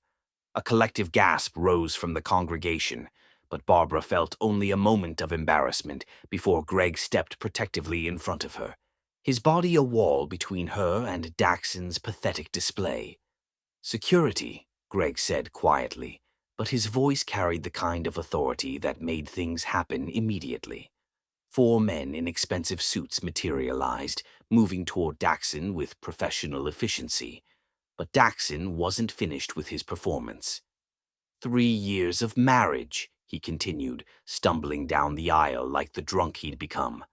3 years I supported her, and this is how she repays me. By stealing my child and giving it to my replacement.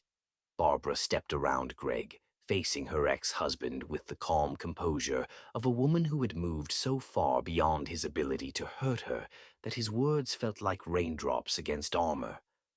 Daxon, she said, her voice carrying clearly through the church with the kind of aristocratic authority that made every guest lean forward.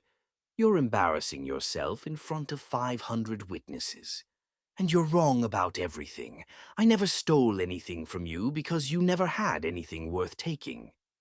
Her response drew soft murmurs of approval from the congregation, and Barbara saw several guests smiling at what was rapidly becoming the most entertaining wedding in recent memory.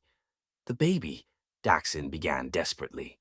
Is not yours, Barbara interrupted with surgical precision, as the DNA test I had done proved beyond any doubt.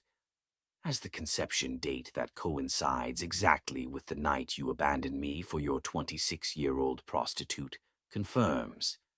As everyone in this church knows because, unlike you, I don't make a habit of living in fantasies. Daxon's face went through a series of expressions as the brutal accuracy of her words hit him. DNA test? Did you really think I would marry Greg without making absolutely certain about paternity? Barbara's smile was sharp enough to cut diamond. I'm many things, Daxon, but I'm not the naive woman you once married. The baby is Greg's. This marriage is real, and your objection is noted, overruled, and frankly, pathetic. Greg's security team reached Daxon before he could respond, each man taking an arm with professional courtesy that managed to be both respectful and utterly implacable. Gentlemen, Greg said, his voice carrying clearly through the silent church, please escort Mr. Ravencrest from the premises, and perhaps suggest that he seek help for his obvious substance abuse problem. As Daxon was led away, still protesting and making threats that carried no weight whatsoever, Barbara turned back to Greg with a serene smile. Now, where were we? She asked the Archbishop, as if they'd been interrupted by nothing more significant than a minor technical difficulty. The Archbishop, clearly a man experienced with society weddings, cleared his throat and continued. If there are no further objections. The rest of the service passed without incident, filled with vows that brought tears to half the congregation, and rings that symbolized a love strong enough to weather any storm. When Greg kissed his bride, the applause that filled the cathedral was thunderous, a celebration not just of their marriage but of Barbara's triumphant victory. The reception at the Grand Metropolitan Hotel was everything Barbara had envisioned. She and Greg danced their first dance to At Last by Etta James, her head resting on his shoulder as they moved together with the easy grace of two people perfectly matched. Any regrets about the drama during the ceremony? Greg murmured against her ear. Barbara laughed, the sound pure joy and satisfaction. Are you kidding? That was the perfect ending to the Daxon chapter of my life. Everyone got to see exactly what kind of man I left, and exactly what kind of man I chose instead. And what kind of man did you choose? Greg asked, spinning her gently.